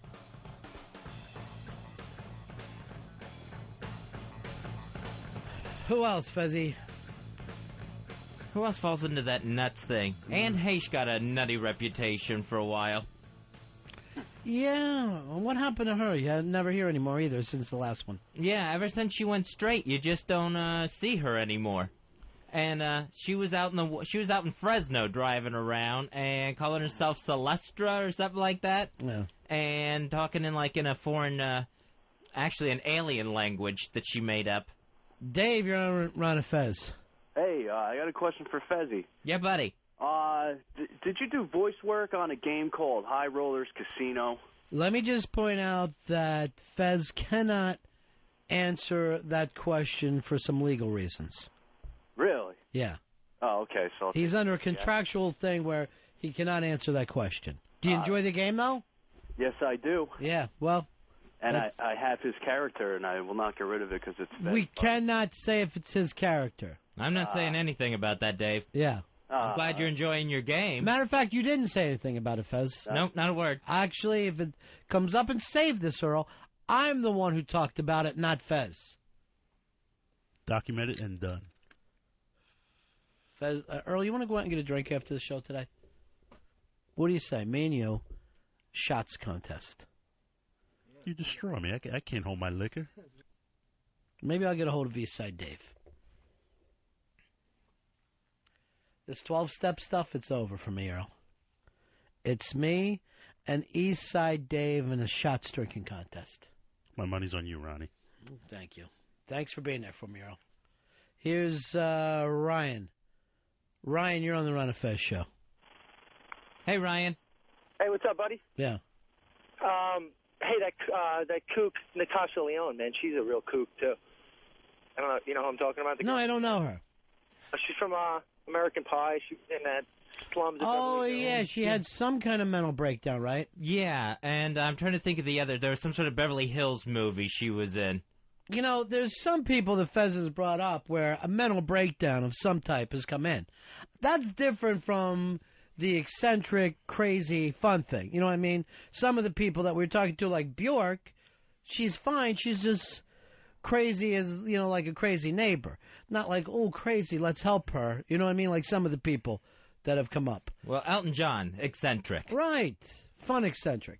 What about Macy Gray? Slightly eccentric more than crazy. Yeah. Exactly. She's got, she wears it like a style. Chris, you're on Ron and Fez. Hey, I got the weirdest country star for you guys. Who's that? Jerry Lee Lewis actually shot his own bass player. The Killer. They don't call you... You don't get the nickname The Killer for no reason. That's right. I mean, there's been a trail of dead bodies around Jerry Lee for a long time. Punching out, guys. But the thing is, because of the work he did in the 50s, it's almost like the country as a whole feels like we owe the man. Because God knows how square this place could have became without Jerry Lee Lewis. It's good if you get your good work out of the way right up front, so you got that to write on for a while. Here's Mike. Mike, you're on Ron and Fez. Hi, Ron. I was wondering what your beef was with Marilyn Manson. Not so much a beef. It's just that when we're talking about eccentric, I always feel like Marilyn Manson plans his things to be in a newspaper. Absolutely. But weren't you a big Bowie fan? Yeah. Don't you kind of see a relation sort of to the Ziggy? Yeah, I honestly do. But the thing was that when Fez brought this up about eccentric, I always felt like Marilyn Manson was playing a character. Now, I can't prove that, but the thing is, I don't really feel like, you know, he is crazy or even out there. I feel like he feels like, what's the next bit of hype I can do for people? And I don't see that as a bad thing. I see that as show business all the way around. Now, our buddy that did our show, James Fry, he is under the heat right now, Fezzy, and it's going national. Yeah, James Fry, thesmokinggun.com, that website, was trying to look into some of the claims he made of his own life in his book, A Million Little Pieces. And they're saying that some of the jail time, some of the rehab time, not all the truth according to what they could find out. He sold his book as a memoir, but then apparently he made it a little more gritty, a little more tough than it actually was. Now, what's your feeling on that, Fez? To me, it's his experiences, and he's writing them the way he remembers them. Yeah, but let's suppose you said I was in the Army and you weren't in the Army. But here's a memoir. Do you throw the book out for that? I mean, do you have to come across with a certain amount of truth in one of these books, or is it the fact that you're spinning the yarn the best part of it? I think if you're gonna say it's an autobiography or a true story, it should have the truth in it. Right. Yeah, I think if you're gonna list it that way. Otherwise, you gotta come up with some other name to call it. I don't know. Remember the movie Fargo? and it started with the line based on a true story. Mm-hmm. And it wasn't. They just thought, hey, this would be even scarier if we threw in based as a true story. And people were mad at the Coen brothers for that. But I went, you know what? It kind of worked. I kind of think it was a cool and even in retrospect funny thing to do. And the key word is the first word, based. They used it as a base. It's not saying this is, it's like a docudrama or what have you. It's just saying, hey, we're basing this off a story that actually happened, and we're putting our own little spin on it. But see, my thing is this. I'm from Philly, and everyone who's ever done 2 days of jail time talks about it forever and tells you how they knocked out the biggest black guy there the first night. So I figure most people, when they're talking about their jail time, are shit to begin with. I'd say them all as bullshit. But, because he, in his book, he was knocking people out, and I saw him when he came in here that day. He didn't look like a big guy. He looked like he weighed like 150. I couldn't see him knocking a lot of people out. What the Smoking Gun came up with was that 2 months that he said he spent in prison was actually overnight. He was bailed out like the next morning. Which was an actual big part of the book. So it wasn't so much that he got arrested. In the book, he had to leave rehab and go do time. You know what I'm saying? It wasn't like you got arrested. He had to go turn himself in and actually do a sentence. And apparently they never had that. That would be showing that the guy made up stuff just for dramatic purposes. That's not the same as, well, you remember it one way and I remember it another way. It's actually making up a fact. And again, and I think they're trying to knock like specific you basically recall it. Any type of writing is what you remember. Well, there's no way. Yeah, there's no real way to remember word for word. Who's the guy that wrote the book about WNEW? Richard Neer. Right. So, that was written over 15, 20-year period. So when you have stuff in there, he can't get everything exact. It's for his perception. I'm sure Muni would remember it differently and other people that were involved. Specifically when it comes down to conversations, but that's the kind of limit of the human experience. Yeah, and I know enough people that read the book that experienced what was in the book. They all have different recollections of how things went down. Right, and they feel kind of the same way, like hey, that's not exactly when we flipped. Yeah, and it's sort of, and it's not always. Again, you don't remember word for word. And you couldn't. You couldn't possibly. Yeah.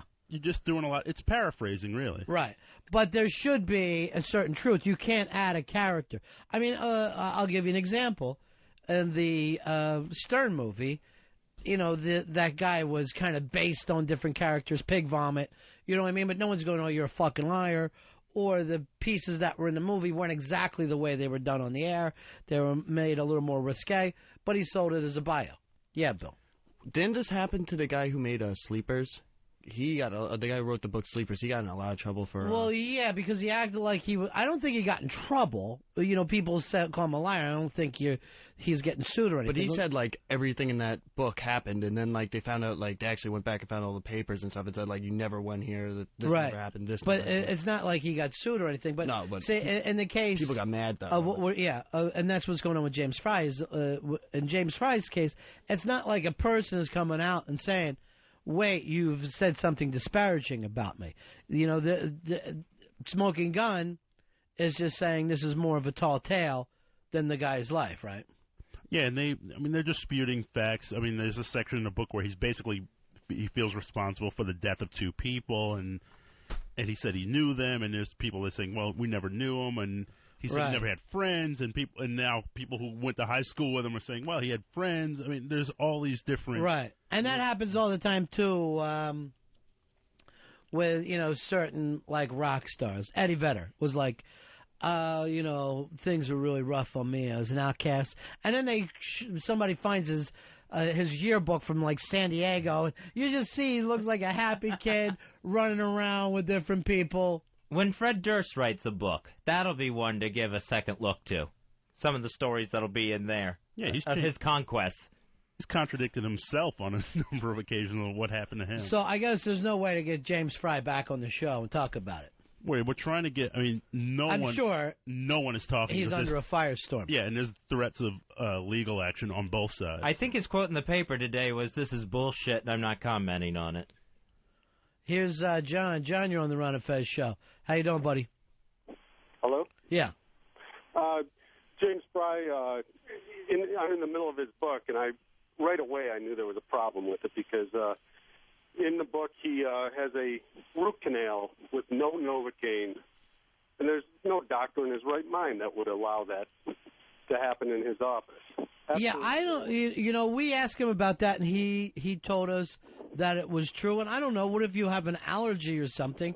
I'm sure there are people that don't want to be under any kind of drug use at all. I mean, I've heard of people who've been operated on under just hypnosis. But it's not a controlled substance. It's not. A Novocaine isn't a controlled substance. It'd be different if it was going to be put out with it doesn't exactly change your state like you would have to worry about a normal drug. Yeah, Just numbs. I do agree with you. Yeah, and I think they mentioned in the book that they wanted to give him painkillers, right? Which is a controlled substance, right? And I mean, I know guys that have said I can't do the painkillers or it'll be a fucking problem for me. But at the same time, I don't know about the Novocaine. I don't know why you would see that as something to panic about. Yeah, like I had a tooth pulled a couple of years ago, and they gave me Vicodin. And the first thing you see on the bottle is this is a controlled substance and it's highly addictive. So I didn't take it because I don't know what it would do to me. Here's Jim. Jim, you're on Ron and Fez. Hey, how you guys doing? Yeah. Love the show. You know, man, I read both books, and I even commented to my wife that, you know, I got sober 13 years ago. My first 3 years, I don't remember nothing about it. Yeah. It's just a blur. Well, I mean, you know, the thing is, now you read the books. Essentially, is the rehab, is the recovery thing, does it ring as truth to you? You know what I'm saying? It's not like he's saying, hey, if you eat a lot of carrots, you can get off alcohol and drugs. You know what I'm saying? He's basically telling a rehab story, which any guy on the street could tell. Correct. And You know, I also, when he was on you guys' show a while back, I wanted to call and ask him if rehab wasn't available to him, would he have went a different route to try to find recovery? And, you know, I wasn't able to get through. That's a whole other story. But I just don't see how, you know, I am a member of a 12-step program. And I talk very little about what it was like. And I don't remember a whole lot about what it was like when I first got sober. Right. You know, he's got every single little detail lined out. But that doesn't necessarily make it a lie, because, you know, I could tell you if I had to write a book about a trip that I took to, you know, San Francisco, I'd be writing this and that, but I'd still have to fill in blanks because your memory doesn't remember every single moment of what, you know, what you had for lunch and what the waiter looked like and what you and your chick, you do, no matter what the thing is. But I remember asking him, well, why didn't you just immediately do the Jack Kerouac thing where, yes, everything is, you know, your experiences, but you give everybody a different name. And he's like, no, I wanted to put it out there as truth. Now it's come out that he did, of course, give, you know, Leonard and Lily and all those. Those aren't their actual names. But have you went onto his website? No. I went onto his website last night, and he's got a whole letter that the Smoking Gun sent to him. Right. A lot of good information there. You know, he pretty much is just putting out there. You know, I got to give him props for that. You know, what everybody's saying, he just put it out there and let everybody make their own decision. Well, I mean, first of all, what is the Smoking Guns angle here? If anything, it's more of an attack on Oprah and what her power could do to somebody. Because there's nothing that they're exposing that seems like it's a major deal. You know what I mean? I mean, people will write books about the president and what the president was thinking and what went on cabinets and in the cabinet meetings, and there's no way any of those things could be 100% correct. And I don't see people going out of their way to go, well, how, you know, this didn't exactly happen on that day. So what is the purpose of the Smoking Gun putting out this piece on James Fry? Yeah, I read the Fox News piece on it, and it seemed more of a dig at Oprah. You know what I mean? There's no reason to take on, nobody would have done this to James Fry before Oprah picked him up. It's more of a thing of saying, you know, oh, Oprah didn't do her homework with this guy. It was the second biggest selling book of the year. only because of Oprah. Right. Not for any other purpose. It wasn't. I mean, the book has been out for, I guess I read it a couple of years ago, you know? So it's not like there was any reason to take this guy down a peg because it's not really all that important. It's just a story. Yeah, when we were trying to get him on the show, we were trying to get him on really to plug the sequel, which is My Friend Leonard. His mind frame is in My Friend Leonard, and all of a sudden, boom, out of nowhere, right? You know, A Million Little Pieces gets this huge endorsement, and it just took off. Hey, Jason, you're on Ron and Fez. Yeah, there's a little bit of a truth and lie thing that they need to think of, too, is, you know, he said that he didn't use any Novocaine when he had the root canal. Well, they stopped using Novocaine in the early 70s. They use lidocaine now. So if he said he didn't use Novocaine, he wasn't lying. You know, it'd be like anybody else saying, well, I didn't drive a Ford into a brick wall. Well, I was a Chevy, so I didn't drive a Ford into a brick wall. Well, I don't even think that one has come up about the dentist office. What really has been exposed was the fact that apparently he didn't do the time that he said that he did. The jail time, and I think the other thing I saw mentioned was that he originally tried to sell this to his publisher as a novel, and they decided it would sell better as a memoir. Robert, you're on Ron and Fez. Hey, guys, what's going on? Yeah. Hey, have y'all talked about the New York Times piece yet? I mean, because I thought that was a dig on him, not on Oprah. What exactly did the Times have to say? Oh, it broke into how they put how the the smoking gun went out, found that he actually didn't spend that much time in jail after the supposed accident he had with the cop. Basically, they found out he never ran into a cop. He just had a DUI, and he spent just one night in jail. Right. So I don't know. I love the book. I love the guy, and I don't know. I don't think any less of him, but I still think there's some holes in the story. Yeah, but again, we're going back to this, and you know, this used to happen with Norman Mailer all the time when you're writing in the first person. You know, Tom Wolfe has, people have brought up stuff about that because anytime that you're writing from the first person, everybody is going to have a different recollection of it. There's no doubt about it. What really would matter to me in reading the book is overall, does it ring true to you? You know what I mean? Is the essential part of the book true? But at the same time, I wouldn't put up with, like, if I wrote a book and then had in that book that Fez was a murderer or, you know what I mean, something that would actually hurt him, then I feel like, take the guy down a peg for doing that. Jeremy, you're on the Ron and Fez show. Hey, buddies. Everyone elaborates a little and exaggerates. A few years ago, there was this movie which they kept saying was true, Blair Witch, but I'm not sure if that actually was true. I think it might have been a little fake. But at the same time, when they came out and did that, it made the movie a lot funner. If you were one of the people that saw it before the hoax came out, it was a totally different experience. Because it wasn't that good of a movie, but it was a fun piece of hype. It was fun in the sense that of a P.T. Barnum point of view. It gave it more of a voyeuristic thing, where you were looking at something that maybe you shouldn't be looking at.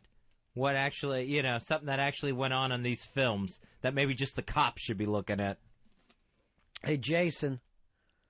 Jason, you're on the Ron and Fez show. How you doing, buddy? Pretty good. Hey, you're talking about people spreading the truth. Remember Vanilla Ice? He was supposed to come out as some hardcore rapper from the streets of Miami, and he was originally from an upper middle class family, well-to-do. Yeah, he had set it up like he was some gang guy and that he was a motocross champion and just a bunch of stuff. But, this is basically, that's Hollywood right from the beginning when they would used to have formed the bios. They would write up the bios and hand it over to the actor at the time. Yeah, they used to do that. They do it with rock stars, too. Sure. They used to do it with the old-time rock stars where they were like, well, you're not really from... And they would even kind of build it up. It's like, oh, well, you're not from a trailer park. You're from a middle-class neighborhood. They kind of do the reverse thing. Right. Where, someone like, I guess like a Jerry Lee Lewis, it was like, well, you're kind of too white trashy. Well, yeah, I mean, even the same thing happened with Kid Rock, where they said, wait a minute, your life wasn't as tough as you let on. Your dad had a very a good job. Your dad was a professional guy, and he had sold himself his trailer park trash there for a while. Well, every bio, they love to start it with growing up on the streets of wherever. As long as you can throw in streets, people love to start a bio that way. We'll take a break. We'll be right back. It's Ron and Fez. Hi, we're XM satellite radio personalities Ron and Fez. And we're super excited to announce some of the great new channels coming soon to XM. XM has something for everyone. Say, Fez, are you concerned about the bird flu? Boy, am I, Ron. But how can I stay informed? With XM's Health Watch. Will that give me all the info I need on bird flu? No, it won't, Fez, but it will give you the satisfaction of hearing sick poultry put to death.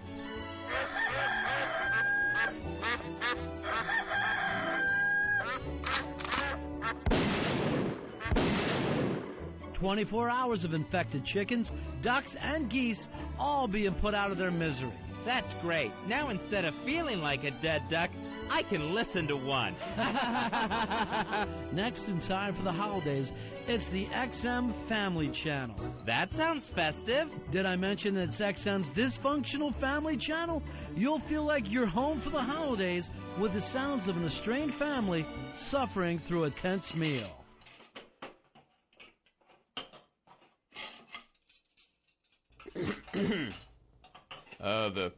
The turkey's really good this year.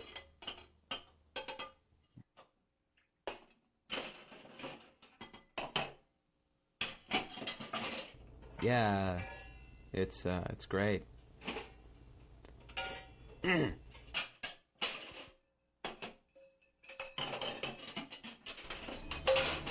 Then, if you're feeling handy, check out XM's Tool. Now they've got songs about those great gadgets we can't live without.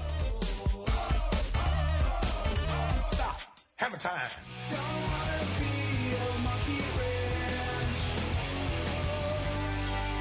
Now cuts like a knife. Hey, is this a jukebox or a toolbox? Next up is XM's Anna, the channel for anorexics. It's a channel full of motivational sayings for girls who just can't be thin enough. Hey, fat stuff! I can barely see your collarbone. Do you want to eat or do you want to look pretty? You weigh 70 pounds. You pig! Gee, I hope XM isn't spreading itself too thin. We hope you enjoyed your tour of what's coming soon to XM. And stay tuned for even more channels to be announced. And remember, at XM Satellite Radio, you can never be too specific. Ron Bennington, Fez Watley, The Ron and Fez Show. XM 202. Baby was a black sheep, baby was a whore. Baby got big and big and bigger. Baby get something, baby get more. Baby was a rock and roll nigga. Look around you, all around you. Riding on a cowboy wave. Do you like the world around you? Are you ready to be outside of society? The way it must be. Outside of society. That's where I wanna be. Lady, baby was a black sheep, baby. It's the Ron and Fez Show. She got big, well she's gonna get bigger. I'm Ron and Fez. Hiya, buddies. 866. There's Earl doing the music for us today. Hiya. I'm sorry, Fez, I stepped on you. I was just going to tell everyone you can call 866-RON-0-FEZ. That's 1-866-766-0339. I'll call it now. See if I can't get through. Maybe I'll win a T-shirt or something. Hat. Jacket. Speaking of calling in and getting through, I have noticed there are more and more automated systems, no matter if I have to call like the cable company or the bank. Mm-hmm. And you have to talk to their pre-recorded person. One doesn't even give you a choice. It says if you want to use our speak system, say yes. If you don't say anything, they still ask you to speak your answers. And I've tried this. can't not talk like a robot back to the robot. Yeah. You can always tell when people are on the phone with the computer because they're like this. Yes. No. Yes. And you're like, who the fuck are you talking to over there? Yes. The Fred Flintstones doubles. Yes, yes, yes. No, no, no. Ron. Yes. Yes. Yes. Just going, fucking hang up. It's like being around someone when they're masturbating. It's just, it's something, I guess, it has to happen, but you shouldn't do it in public. There's so many levels you have to get to, too, before you finally get the option where they finally say, or to speak to a customer representative, say speak to a representative. You're calling up, you're trying to find a number. New York. New York. New York. Manhattan. Manhattan. Chinese. Chinese. Ching Chong's. Ching Chong's delivery. Please let me talk to a person. A human. Let me talk to a human. I have tried in the middle of my responses to just remind myself, all right, just talk like if you were talking to a person. And it still comes out, yes. Do you feel like a dick? Yes. Yes. I just jump in there. I just go, operator. Operator. But see, even when you're doing that, that's not the way you would talk to me. No. Operator. Operator. Yeah, and when you have to give out like any sort of account number or customer service number, you will give numbers like the recording does, like you recorded them separately yourself. 4, 9, 8, 7, 6. It just feels like we've lost the robot war when you're in that conversation. You have been taken over. No. No. Can I have my money, please? Just give me my... You have to beg a machine to tell you how much money you have. And the problem is, if you do use curse words with them, they won't recognize it. The recorded voice will just go, excuse me? I don't think I heard that. Here's Bo, you're on Ron and Fez.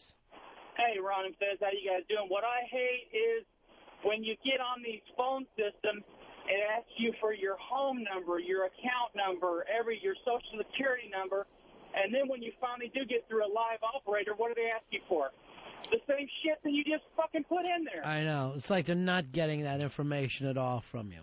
Yeah, and they will say, to speed your call along, please enter your home phone number, where it does nothing to speed up the process whatsoever. And as you're doing this, don't you feel lonely? Like you just feel like a part of your humanity has been taken away from you. I feel like I am lost in some void. Like that company that I called has no clue that I'm even there with a problem. That you have feelings, you have cares, you have a life. No one cares about it. You're spending time alone with this animated voice, this automated robot voice that's supposedly helping you. A fucking disembodied voice is helping you. That should be insanity.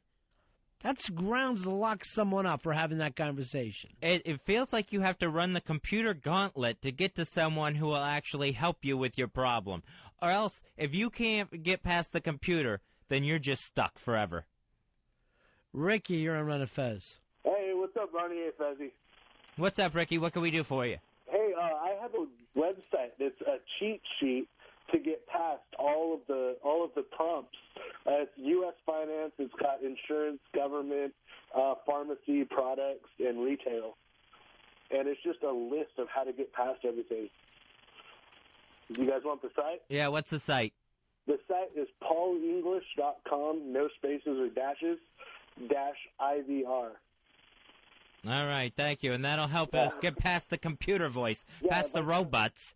Yeah, so eventually you can speak to a Pakistani who's not sure where you are. Hello, this is Carl. You ever see when they do that, where they just they throw in a name?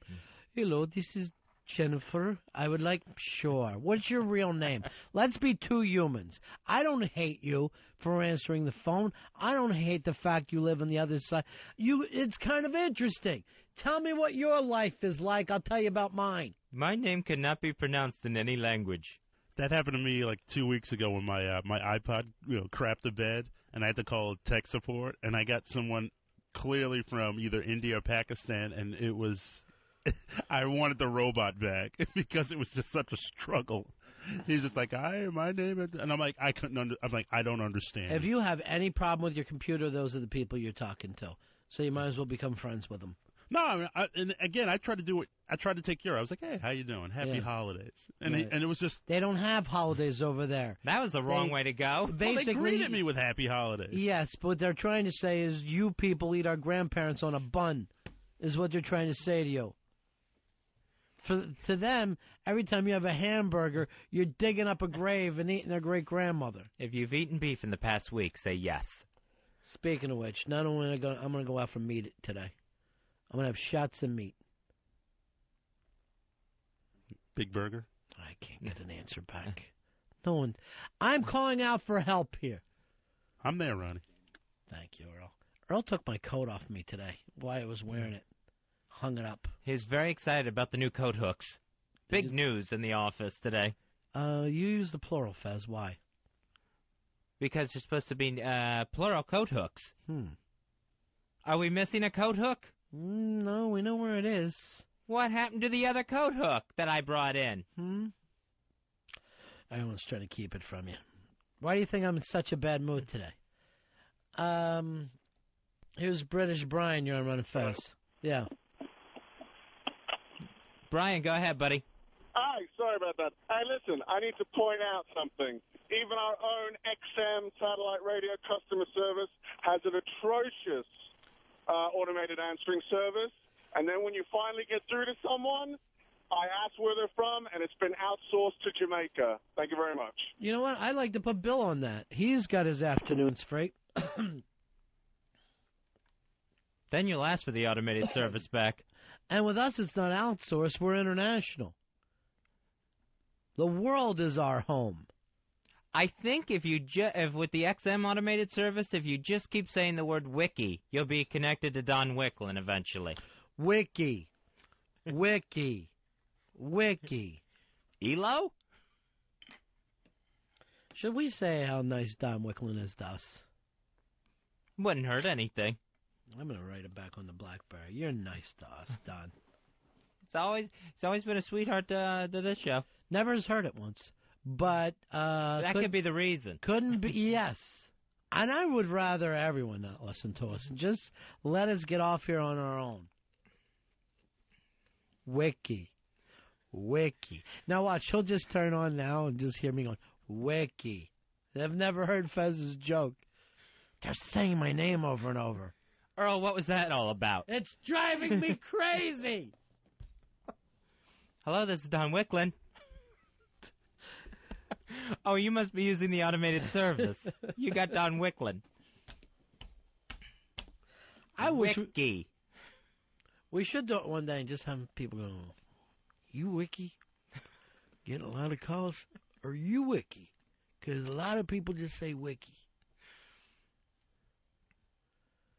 Here is Momo. You're on Ron and Fez. Hey, Momo.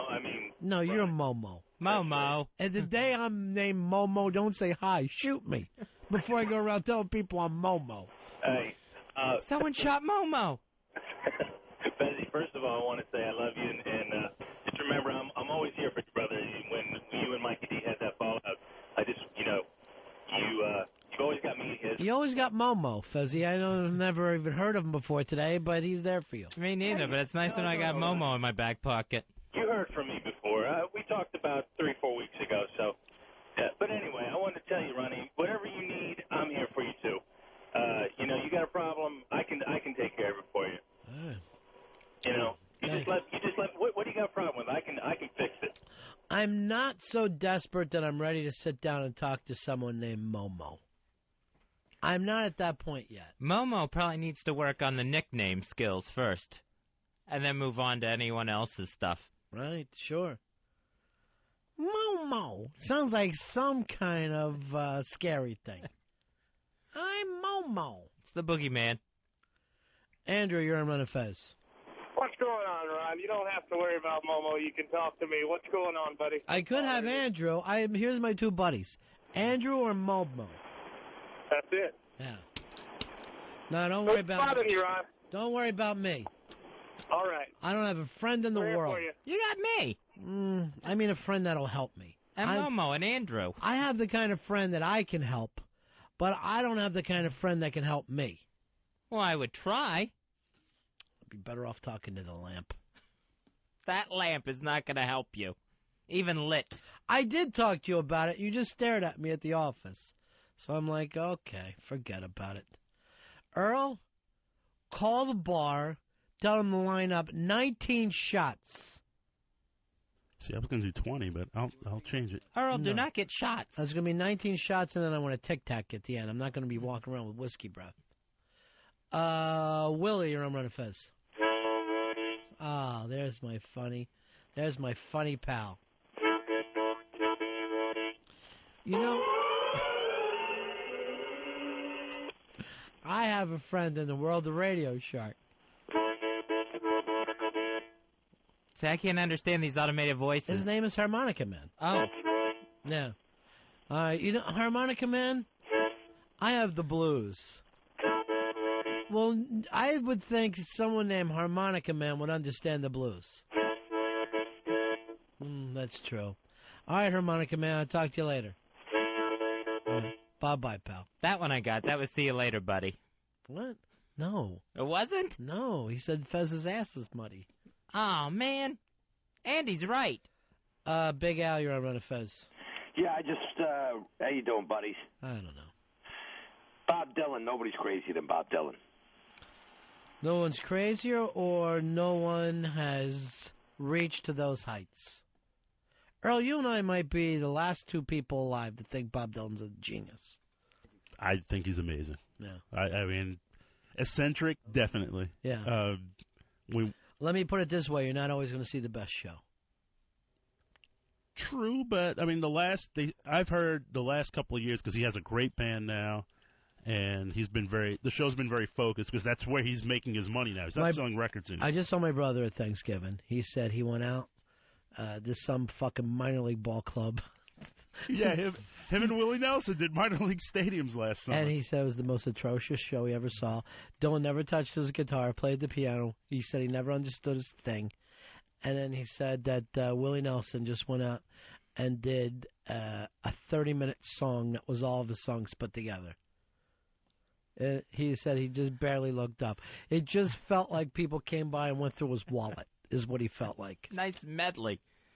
I don't know how the acoustics in a minor league ballpark's going to be either. Well, it depends on where your seats are. If you're somewhere between home and first, I think you're going to do all right for yourself. But if you're in right field, yeah, it's going to kick back a little bit. Here's Lee. Lee, you're on Ron and Fez. How are you, pal? Hey, buddies. Yeah. How you doing? Hey, listen, I felt like I had to call and defend the industry because I actually work in the IVR industry. I own a company that we don't actually implement the systems, but we record voices. So what is your point? You're mad that we don't like talking to automatic voices? Well, you know, the thing is I've been listening to what you've been saying, and even though I did call to defend the industry, I realize that there is no defense for it. Most of them do suck. Yeah, they just don't work. Well, you're right. I mean, like I say, we work with a lot of companies that implement those systems, and some of them are actually good. But a lot of people don't understand the technology. Well, the one thing with the speech recognition, and this is something that we tell all our clients, there has to be a way that you can default to the button pressing mode. There has to be. You know, you're so dull, I'd like to talk to an automated voice right now. I thought we were. Thank you very much. I'm only busting your balls, buddy. But, you know, I mean, you realize when you're a tech guy, you know, you're not going to be the best conversationalist. Well, that's not going to win anyone over. Yeah. Especially me. Maybe I'm just down today, Earl. I don't have a friend in the world. You know that, Fezzy. You got us. I don't have a friend I can use. I don't have a friend who cares about me. Hi, you're on the Ron and Fez show. Who's this? Hey, I heard you're feeling down today. Yeah. Who's this? Ron. Yeah. Yes, go ahead.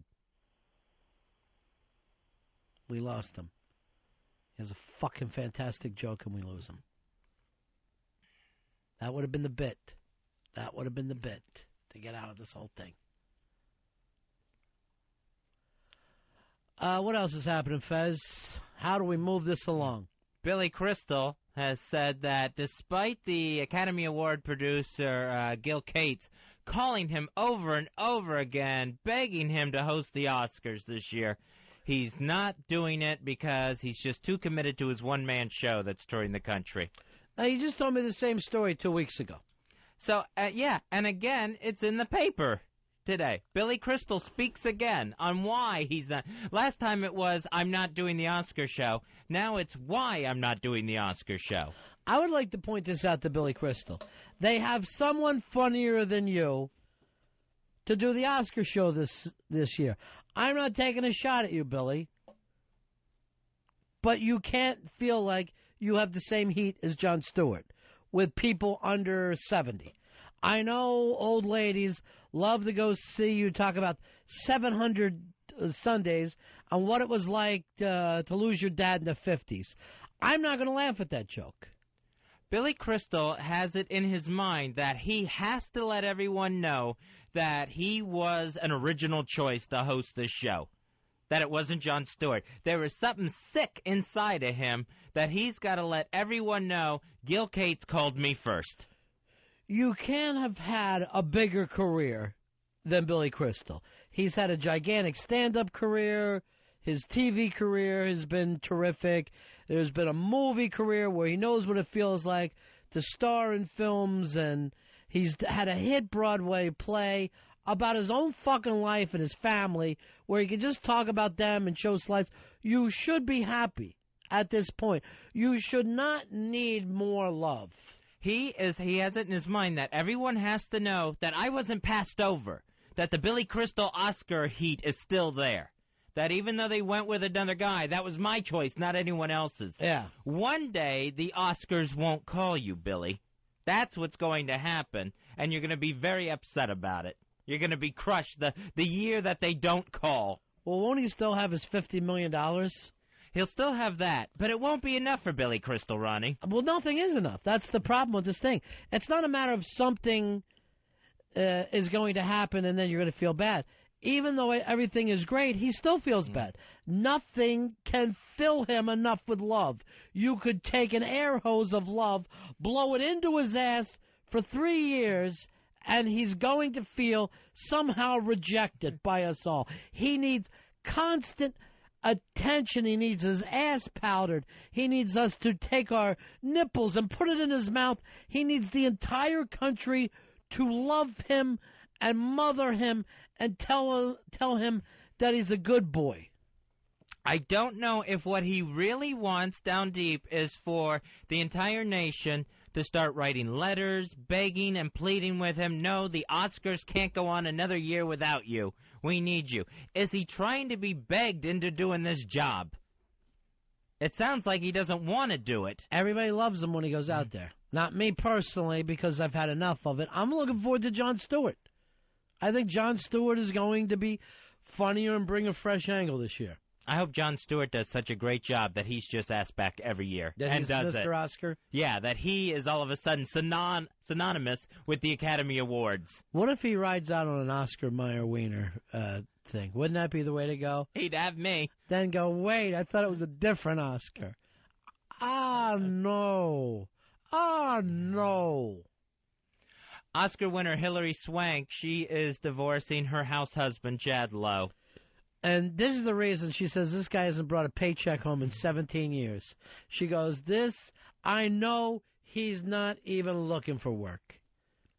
So they was talking about, one thing they talked about, their spokesperson, was that Chad's been traveling so much between New York and L.A. working on some film. Yeah, so let's get divorced. My wife took a trip, so I'm divorcing her. That traveling is not the answer. That is always the one they want to throw out there. And Chad Lowe, it had to be refreshing for her if you are really working on a movie, which I doubt. It had to be refreshing for her to come home to that house and not see you parked in front of the soap operas for 2 seconds. I swear to God, I bet the day after she got married, she woke up and went, Chad Lowe? I thought it was Rob Lowe. Fuck. Got the wrong Lowe. I think it goes back to when she didn't thank him in that Oscar speech. He's still bringing that up. She's got 2. How many has he got? He has less than 0. Oh. He's got an Emmy. Remember when he played a retard? Oh, yeah. And he also goes back to when he got killed off on that Corky show, Life Goes On. You got me there. I'll have to take his word for that one. That is his on his filmography, that is his big claim to fame. His big claim to fame is being Rob's brother. That's it. He's the Daniel Baldwin of the Lowe family. He has made a career out of shadowing people. So what's she up to next? What sad movie is she going to act like a guy and then get killed at the end? I think she was up for one of the cowboy roles in Brokeback Mountain. I would put her up to play the Crazy Jen story. When I watch that $1 Million Baby, all I think is Crazy Jen bothering me and Fez. I want to be a boxer. No. Come on, let me box. I do a good job for you, Ron and Fez. I'll do it. I'll be here every day boxing. She sent us some audio that's just so far out we can't even use it to even laugh at her. She says, I sent you some bits, and it's just her talking into a microphone about her hopes and dreams. It's so sad. That's bad when it's below that level. Yeah, and it's not bad enough that we could all sit around and laugh at her. Yeah, well, you can't even get the bust balls bit out of it. Do you want to run it, Earl? Want to run just one of them? Which, you want to hear the one where she wants to meet Sarah Silverman? I don't even understand it. Just listen to the way she talks and see how uncrazy Jen it is. Ron and Fez, I had recently seen My Date with Drew, a movie about one man's quest to meet Drew Barrymore, and I thought, if there was someone I would like to meet, it would be Sarah Silverman. These are the reasons why. She talks about rape, abortion, and body hair, all the things that I would like to someday make funny. She attended NYU for 1 year, and I think that's just about the same as my 17 years in community college. She was on SNL from 93 to 94, in which someday I would like to fulfill that dream too, just for a year. But then she was fired, like I would probably be too. She moved on to sketch comedy, which someday I'd like to do, but only not longer than 2 minutes.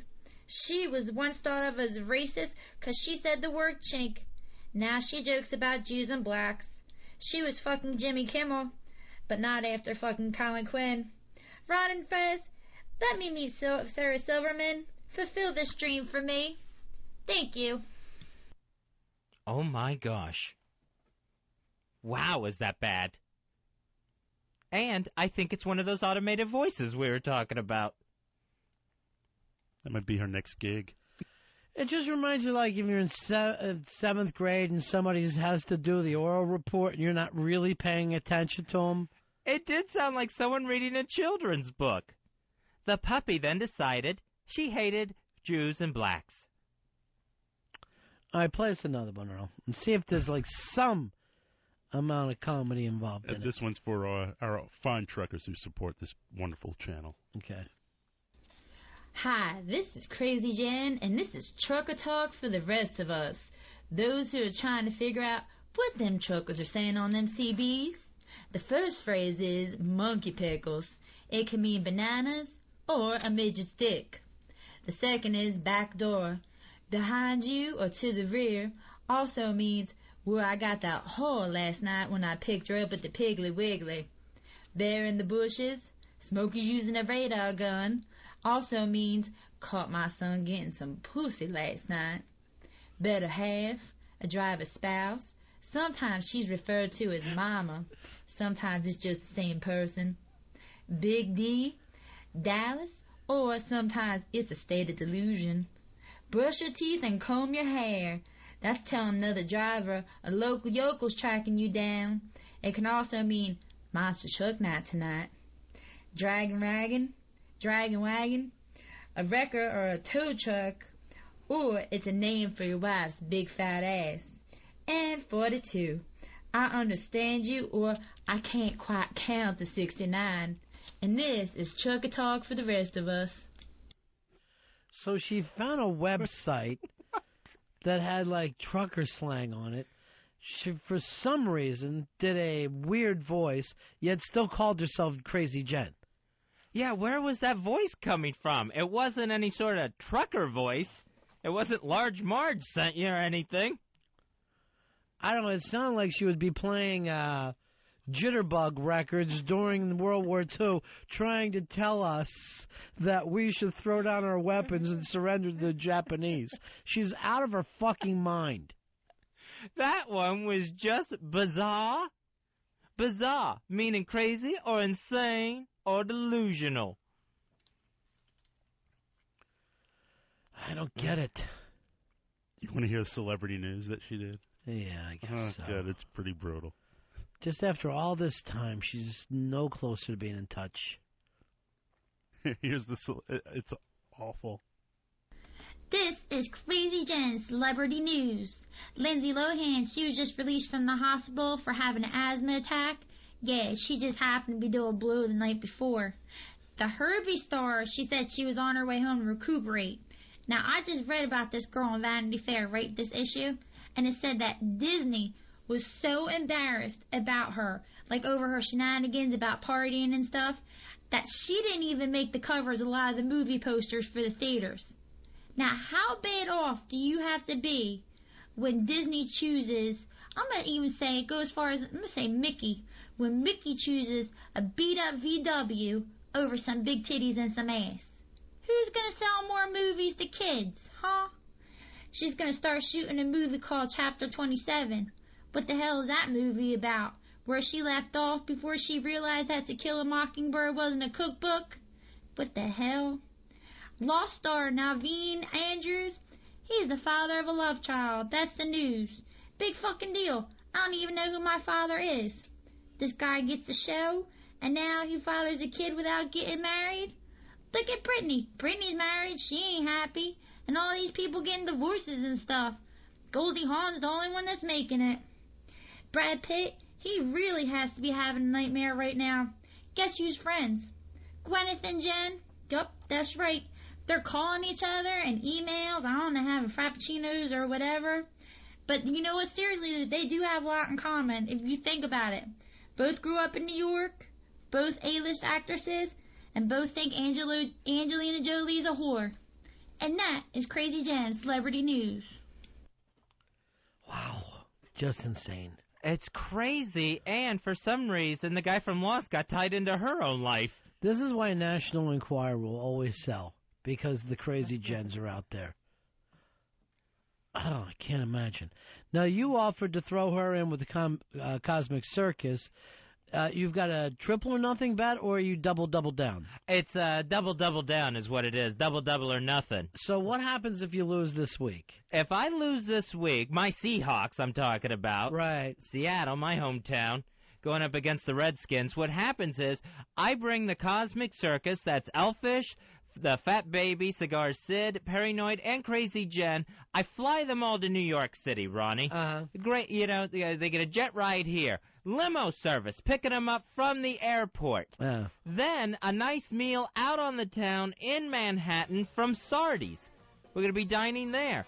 Plus, we'll be playing the greatest hits of Foreigner in the limousine. Could you do this? Could you open with Hot Blooded? Sure, I'll throw that in. I'm willing to do that. Yeah. I'm negotiable here in the double or nothing. Right. And finally, I will have my head shaven and then painted blue as if I were actually a member of the Blue Man Group and try to perform some of their bits. Well, Tobias, that's going to be a lot of fun. I did also get this message sent to me from Eastside Dave. He's setting in a set of tires for the bet. No idea right now whether they're white walls or not. Look what it is. Talking of hot-blooded, Areas himself, Mr. Foreigner, Elfish. Elfish! Hi, Fezzy. Oh, hi, Elfish. I'm sorry, boss. I didn't mean to do that last night. I was just pissed. You were out of your mind. I was pissed. Yeah. You called me the C word. I'm still pissed. You called me the C word. Elfish. He fucked up. That has nothing to do with me, Elfish. I know. I didn't say you. I said he fucked up. Then why am I the C word? I'm sorry I took it out on you. Yeah. I apologize for that. Now, you said we embarrassed you in front of your parents yesterday? Hell to the yes. You embarrassed me in front of my whole fucking family. How? We didn't have you living in the basement at 45. I was supposed to be on my way to New York. But no one said that, Elfish. Nobody said it was going to be immediately after the game. That, that there would be the Redskins' personal jet picking you up and flying you to New York. All right, Johnny Heart Attack. My name's Fez, and you know it. What's he call Johnny you? Heart Attack. Johnny Heart Attack. That's just mean. How about this? You didn't fucking matter when you were in my fucking head, did you? What? I don't know what you're talking about. No. Just calm down. You made sure that my ass was there to shave my fucking head, right? Didn't you? We were all in the same city at that point. We were all low. We were all in fucking Northern Virginia. You sent your fucking minions out to make sure that I was there. Some nights there I'd be so bored I would just take a broken glass and rub it on my forehead. Well, life goes on. Yeah, well, not for 2 years it didn't. So what's your point, Elfish? You want to apologize? I'm apologizing to you. Thank you. Sorry, I'm sorry. Thank you. I didn't mean to be so rude to you, and, But Fez, he's a welcome bastard. I am not a welching bastard. You owe me, man. I did not bet yet. Yes, that's why I came up with the double or nothing bet, Elfish. And what are you going to do after the Super Bowl when we win? What are you going to do then? There's always preseason. By that time, you're probably heading on Virgin Galactica. For the octuple bet. You guys just cannot stand the fact that I'm winning. It drives me insane. Why do you say you guys? You know I have nothing to do with this. Oh, I'm sorry. I wouldn't put my hair up for anything. Stand that I'm winning. Even though you threw Seattle Seahawks thing on your IM. Oh, yeah, that made him very furious. I changed my Seattle Seahawks. I changed my IM thing to Seattle Seahawks. And had the helmet. After the Redskins win, I get an IM from you saying, we did it. You bastard. All right, so sometimes I taunt. But you forget, I was a former member of the Redskins pregame show. Yeah, right. Yeah, and 2 weeks ago, the Redskins were shit, and you hate everybody that's affected the team. I know it's all cool. Get. Elfish, a lot of this stuff sounds like you're just making up in your head. Yeah, right. I'll plead innocent of all charges. All right, so you wanted to apologize to Fez. Thank you. No, I'm not going to apologize. And you apologize to your family for embarrassing them. No, I apologize to you. Yeah. And don't even start with me. Well, the last thing I would do is announce to my family, there's a train coming for me. There's a radio show sending a train for me. Maybe I'm not working, but I'm going to get on the super train and go to New York. I still won. To Hogwarts. The Elfish. Hogwarts Express you thought you were getting on. And Elfish, you were so drunk yesterday. Yeah, I was. I was whacked out of my mind. Yeah. Life goes on, man. Things happen. No, you keep drinking like that. It's not going to keep going on. Well, Elfish, I might be drinking with you today. Yeah, right. Seriously. Drag me down to your depths. I ain't saying a word, but... Drag me down. No, Where's Perry? And I have no idea. Fat Baby, let's get the whole gang together. Now, you said Jen has come along with you, right? No, I didn't say that. I mean, if you guys beat the Seahawks. My Seahawks. Hey, what kind of tires did you want? Did you want white walls, or what are you looking at? I don't need tires. What the hell do I need tires for, my ass? Get something in case it snows. You're ready. In case one day you get a tireless car to go with them. Oh, Fez. Now, see, I don't have a big... You're pressing it, man. Elfish, I don't have a big fit that Eastside Dave called in the show or emailed in saying he was throwing in white wall tires or a set of tires. I'm willing to up the ante that way. Well, we're in this together. I never said that I was not open to another bet. Good. All I said was I want to do it in the studio there, because you owe me that. Well, where were you yesterday when the train showed up? It was honking in front of your house. There was a ticket at the New Carrollton station. You lying bastard. Why didn't you tell your parents? There was no train ticket. Yes, there was. It was taped to one of the benches there. Yeah. Probably with a bottle of Jack Daniels taped to it. That wasn't part of the bet. That was taped to your chin. Well, that's part of the next bet that you won. Yeah, he's got it in his mind that you're getting him Jack Daniels so he can sit up all night in your house while you're sleeping and drink. No, there's no way he's going to sit there drinking in my home. Hell to the yes, I am. You owe me that. When did the hell to the yes become so big with you? Are you hoping it catches on? I'm watching this Bobby Brown thing. Oh, okay. So you're Bobby Brown now. No, Is I'm that not supposed to Bobby be Brown. hell yeah, hell to the yes? Yeah. Yeah, if I was Bobby Brown, I'd be banging Whitney Houston, which would be good. But I'm not. For which one of you? All right, go ahead, Chris. Go ahead. Hear that silence? That's the people not laughing at what you just said. I thought it was your liver hardening. All right, I'll let you two guys work this out, and I'm leaving. I'm going home. I'm sorry, boss. I really am. Retarded I didn't mean to miscreant. be that way last night. I was just mad. Retarded miscreant. Oh, that was What? him yesterday? You're throwing my fucking voice at me? This is an Retarded automated system. miscreant. Yeah. I make Press soundboard one. elfish. Retarded miscreant. All right, where are we at with this, Fez? I think we're doing the double or nothing. No, hell to the no. Hell to the no-no? Again? Hell to the no. My ass is going to be in New York. It's got to be. It's got to be that way. And you don't only owe me, you owe Sydney. No one ever threw Sid in as a train ride, as far as I remember. Well, I thought, I'm not exactly sure what kind of mixed bets you guys made. We But wanted to make apparently- a straight Cosmic Circus bet. No, we're not playing that. We're playing what's supposed to be played. Right now, Sydney won, right? Didn't he? Sydney doesn't have to get his head shaved, right? Yeah, okay.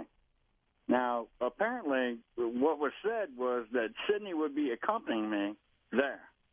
I can't believe that, Fezzy, and I'm not saying that your betting drags the show down, but this has gone on for 3 weeks, and this is where we were 3 weeks ago. That was driving me crazy. And This is the exact same spot. And he loses every time. No, I can't argue that point. I am so due. Yeah, you're due, but we're going to kick Seattle's ass. Then do the double or nothing bet. No. I'm going to bet you again.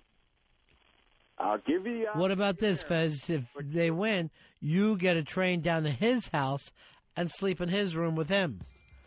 That's good. And I shave your parents' heads. They already have that done. Really? Yeah.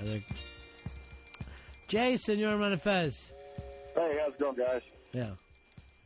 Hey, Fez, I think you can throw in the Empire State Building and the Brooklyn Bridge, and even if Elfish wins, you'll weasel out of that, too, man. Pay up. Shave it. I am not weaseling out of anything. I don't know where that comes from whatsoever. I'm just trying to raise the stakes here. I am trying to raise the stakes. There is such a thing as a double or nothing bet. Oh, well, And this is the double or nothing. And I'm also going to do this, so everyone knows. Separate of any bet with you, Elfish, All right. I am now willing to offer any NFL team left in the playoffs a personal check, a bounty, a check that I will write for any team that knocks the Redskins out of the playoffs. Oh, my God. A bounty on the Redskins. There is a bounty on the Redskins. The first team able to collect is the Seattle Seahawks. I am willing to write a personal check, sign my name to the bottom. Blank check to the Seattle Seahawks. It'll be a check for $1? For $100. $100 to ruin his dreams. To ruin Elfish's dreams to any team that can knock the Redskins out of the playoffs. I don't care if it's the divisional series this weekend, the conference championship next weekend, or the Super Bowl. Whoever does it, whatever team, I will write out a check, paid to the order of Seattle Seahawks. And they can use that $100 towards the salary cap. I don't care. Refurbishing the stadium. I don't care if they want to go out and party on it. Use the money to your own liking. Now, why have you gotten so personal with this? I just, ever since the Sean Taylor spit, and I'm just sick of hearing Redskins week after week. Fez, our offense was so weak, you could have beat us at any point. That's true. Eastside Dave sent this in. He's going to throw in 10%. So we're up to 110 right now. 110. The bounty is growing, Elfish. It's working real good. The bounty is growing. There's a bounty on the Redskins to whatever team knocks them out of the playoffs. All right. I'll need my ticket Thursday. And I'll be there Friday, and we'll discuss it. Aren't your parents coming in on Friday, Fez? Yeah, my parents are coming in Friday. This is uncomfortable. I can't have parents and Elfish worlds colliding. Talk about being embarrassed in front of your parents. What time is your flight on Monday, Elfish? Flight? I have no... he's got to pay for the ticket. I have no idea what time the fucking thing leaves. Here's Joe. Joe, you're on Ron and Fez. Hey, what's up, guys? This is Joe from San Diego. Hey, I was just wondering, after Elfish wins this bet, because you know Seattle's going to lose, are you going to do a triple-double bet towards the Super Bowl? Again. And it's just going to keep going. If that's in my best interest, but I doubt it. I am so due to win. Are you that scared to have me stay at your house? Yes. My automated response answer is yes. No, I still win.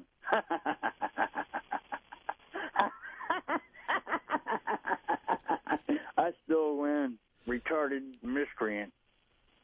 Yeah, and I won. All right, buddy. He's going to die on my inflatable mattress. All right, talk to you later, Elfish. Oh, you're shagging me off now. All right, I'll keep you on hold. Retarded miscreant. That's Elfish. Never announce in front of your parents, I don't care who you are, that a train is coming for you. Just not going to happen. Here's Billy Boy. Billy Boy, you're on the Ron and Fez show. Billy Boy.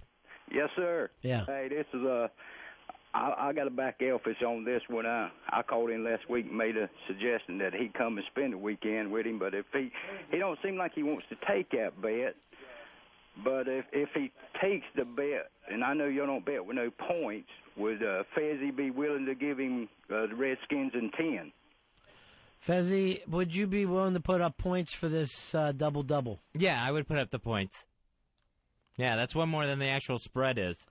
Elfish, would you put up? Would you take the Redskins in 10 with a double-double? And that's with the flights and everything. I want my trip to New York now. Now. Today. Boy, you drive a hard bargain. Do not tell your parents that you're coming here today again. Well, I already won that bet, okay? I'll make another one. Yeah, I'm well and far wide open to it. I'll bet my hair. I don't give a shit. He wants to come see you, Fez. Yes, I do. I miss my Fezzy. Oh, God, it's the creepiest thing I could think of. You start wandering the halls of my building, they're going to strap you to one of the retard beds. Yeah, well, life goes on. And you're not going to get out of there. Dave, you're on Ron and Fez. Hey, Fez. Yeah, buddy. Dude, thanks for putting that bounty on the Skins, bro. I'm a Giants fan. Down with the Skins. Yeah, right now the bounty is up to $110. I will, I'll put whatever I can. I'll give my address, you know, if you actually have to pay it, you know. How much will you throw in? I'll match 10% too. All right, so now we're up to $120 to whoever knocks off the Skins. $120 for no apparent reason, just a bounty on the Washington Redskins. Just for pure spite. To some NFL team, some NFC team, maybe it has to go all the way to the Super Bowl. But some team is going to find themselves right now $120 richer at the end of the season. Wow. A wise man told me that this might be our Rudy season, and we're going to do it. It does feel like the Rudy year for them. And remember the year Rudy won the Super Bowl? Everybody went crazy. Yeah. We're going to do it. Rudy got in for one play. Ray, you're on Ron and Fez. Hey, ask Elfish to say it puts the lotion on its skin or it gets the hose again. Because he sounds just like that guy, Wild Bill. Have him... I'd fuck me. That's real fucked up. This is actually a great song. You're Buffalo Elfish. Yeah, right.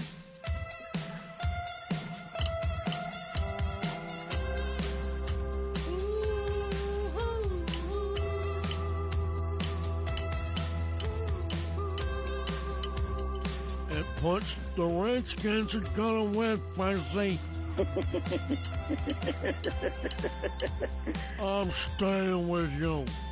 You're going to lose again, Fez. Don't bring your moth collection to my house, Elfish. I'm going to bring it. It's in his underwear. Yep, and I got all my pajamas set up. I'm ready. Because I know you like the pajamas.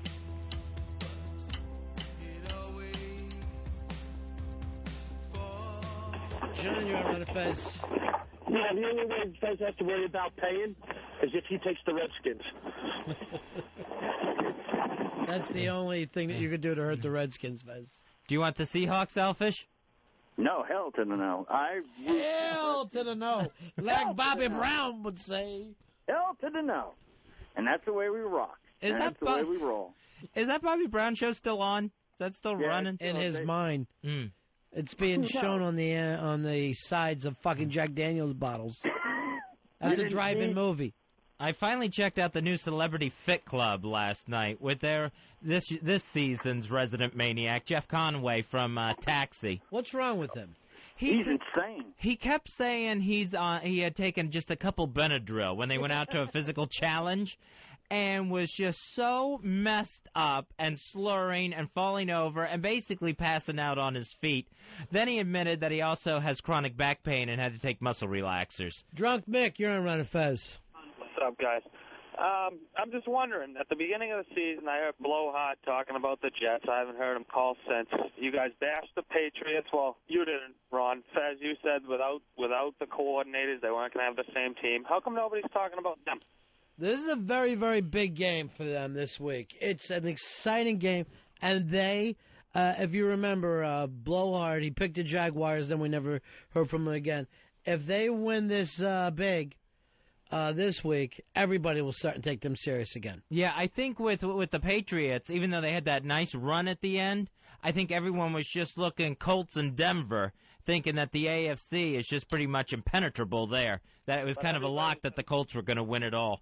Everybody's been looking at the Colts for the past 3 years, and every year New England beats them. This year, Pittsburgh's going to beat them this week. Pittsburgh's top. They're going to beat up the Colts. The Colts play weak when the physical team goes after them. It'll be interesting to see. I'm really looking forward to it. Thanks, man. All right, guys. The AFC matchups are the good ones this week. I'm sure you miss Johnny Damon. I think I'm looking forward to every single game this weekend. I really am. There's not one game I'm giving a blow-off. All right, what are the first games on Saturday? Give me the complete run-through. Saturday at 4:30, it's the Seahawks at home, favored by 9 against the Redskins. Then the late game, I think 8 o'clock that night, that's the Broncos, favored by 3, hosting the New England Patriots. Then Sunday, the early game, is the Colts, 9-point favorites over the Steelers. Then we wrap up the weekend with the Bears at home, taking on the Panthers. Chicago, 3-point favorites. Here's Michael. Michael, you're on Ron and Fez.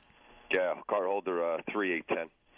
I'll tell you right now, the Redskins are going to lose. I'll match $100, Fez. All right, the bounties keeps going up. Oh, man, this is like when some sort of outlaw is just loose for too long. They keep up in the bounty. Hey, Dirty Joe, you're on Ron and Fez. Hey, buddies. Yeah. I'm pulling for the Panthers all the way, so I got 20 towards the bounty on the Redskins. All right, another $20 for the bounty. The bounty on the Redskins is now up to $240 for whatever NFL team can knock them out of the playoffs. Send them home in their tears. Not going to happen. Daniel, you're on Ron and Fez. Hey, what's up, buddies? Hey, want to let Elfish know he needs to start betting a real man because a real man would have paid up by now. Out. So do you want to add to the bounty? Hell. Apparently not. Oh, I guess hell Hell to the no. It stands at 240. Fucking so annoying.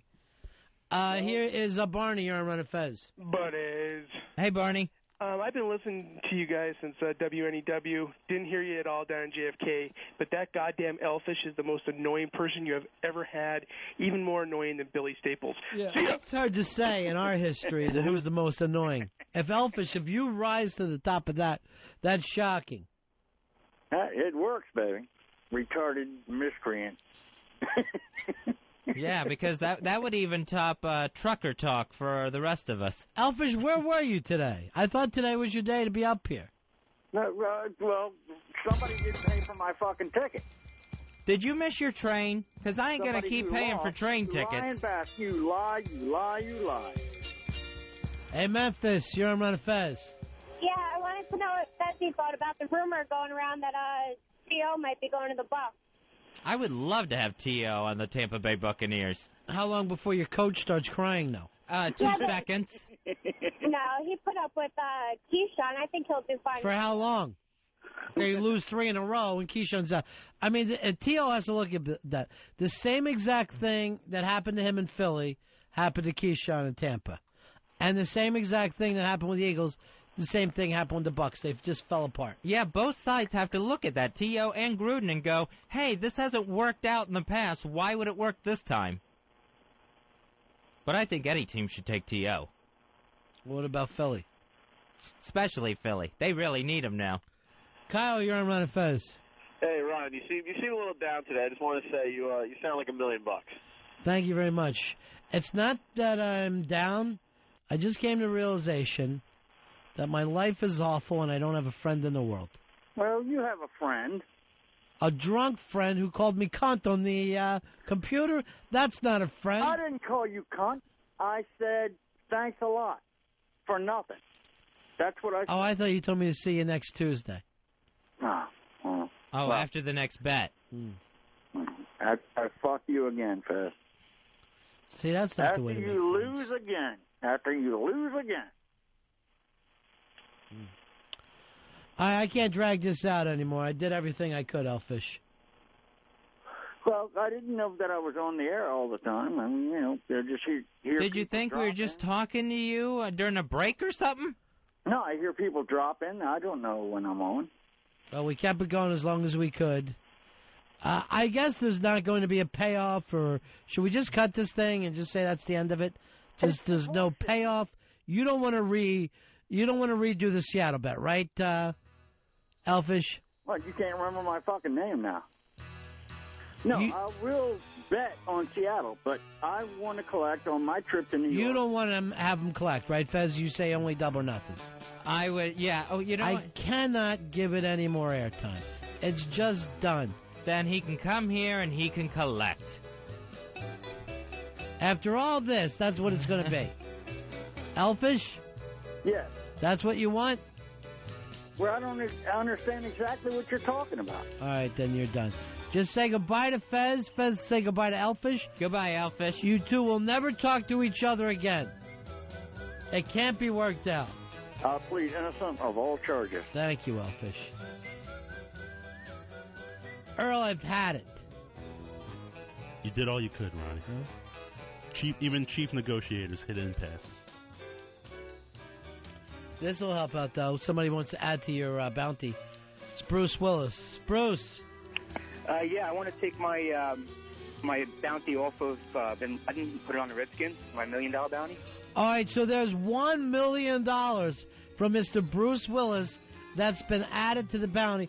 How much? Now up to $1,240 for any team that'll knock the Redskins out of the playoffs. Take care, everybody.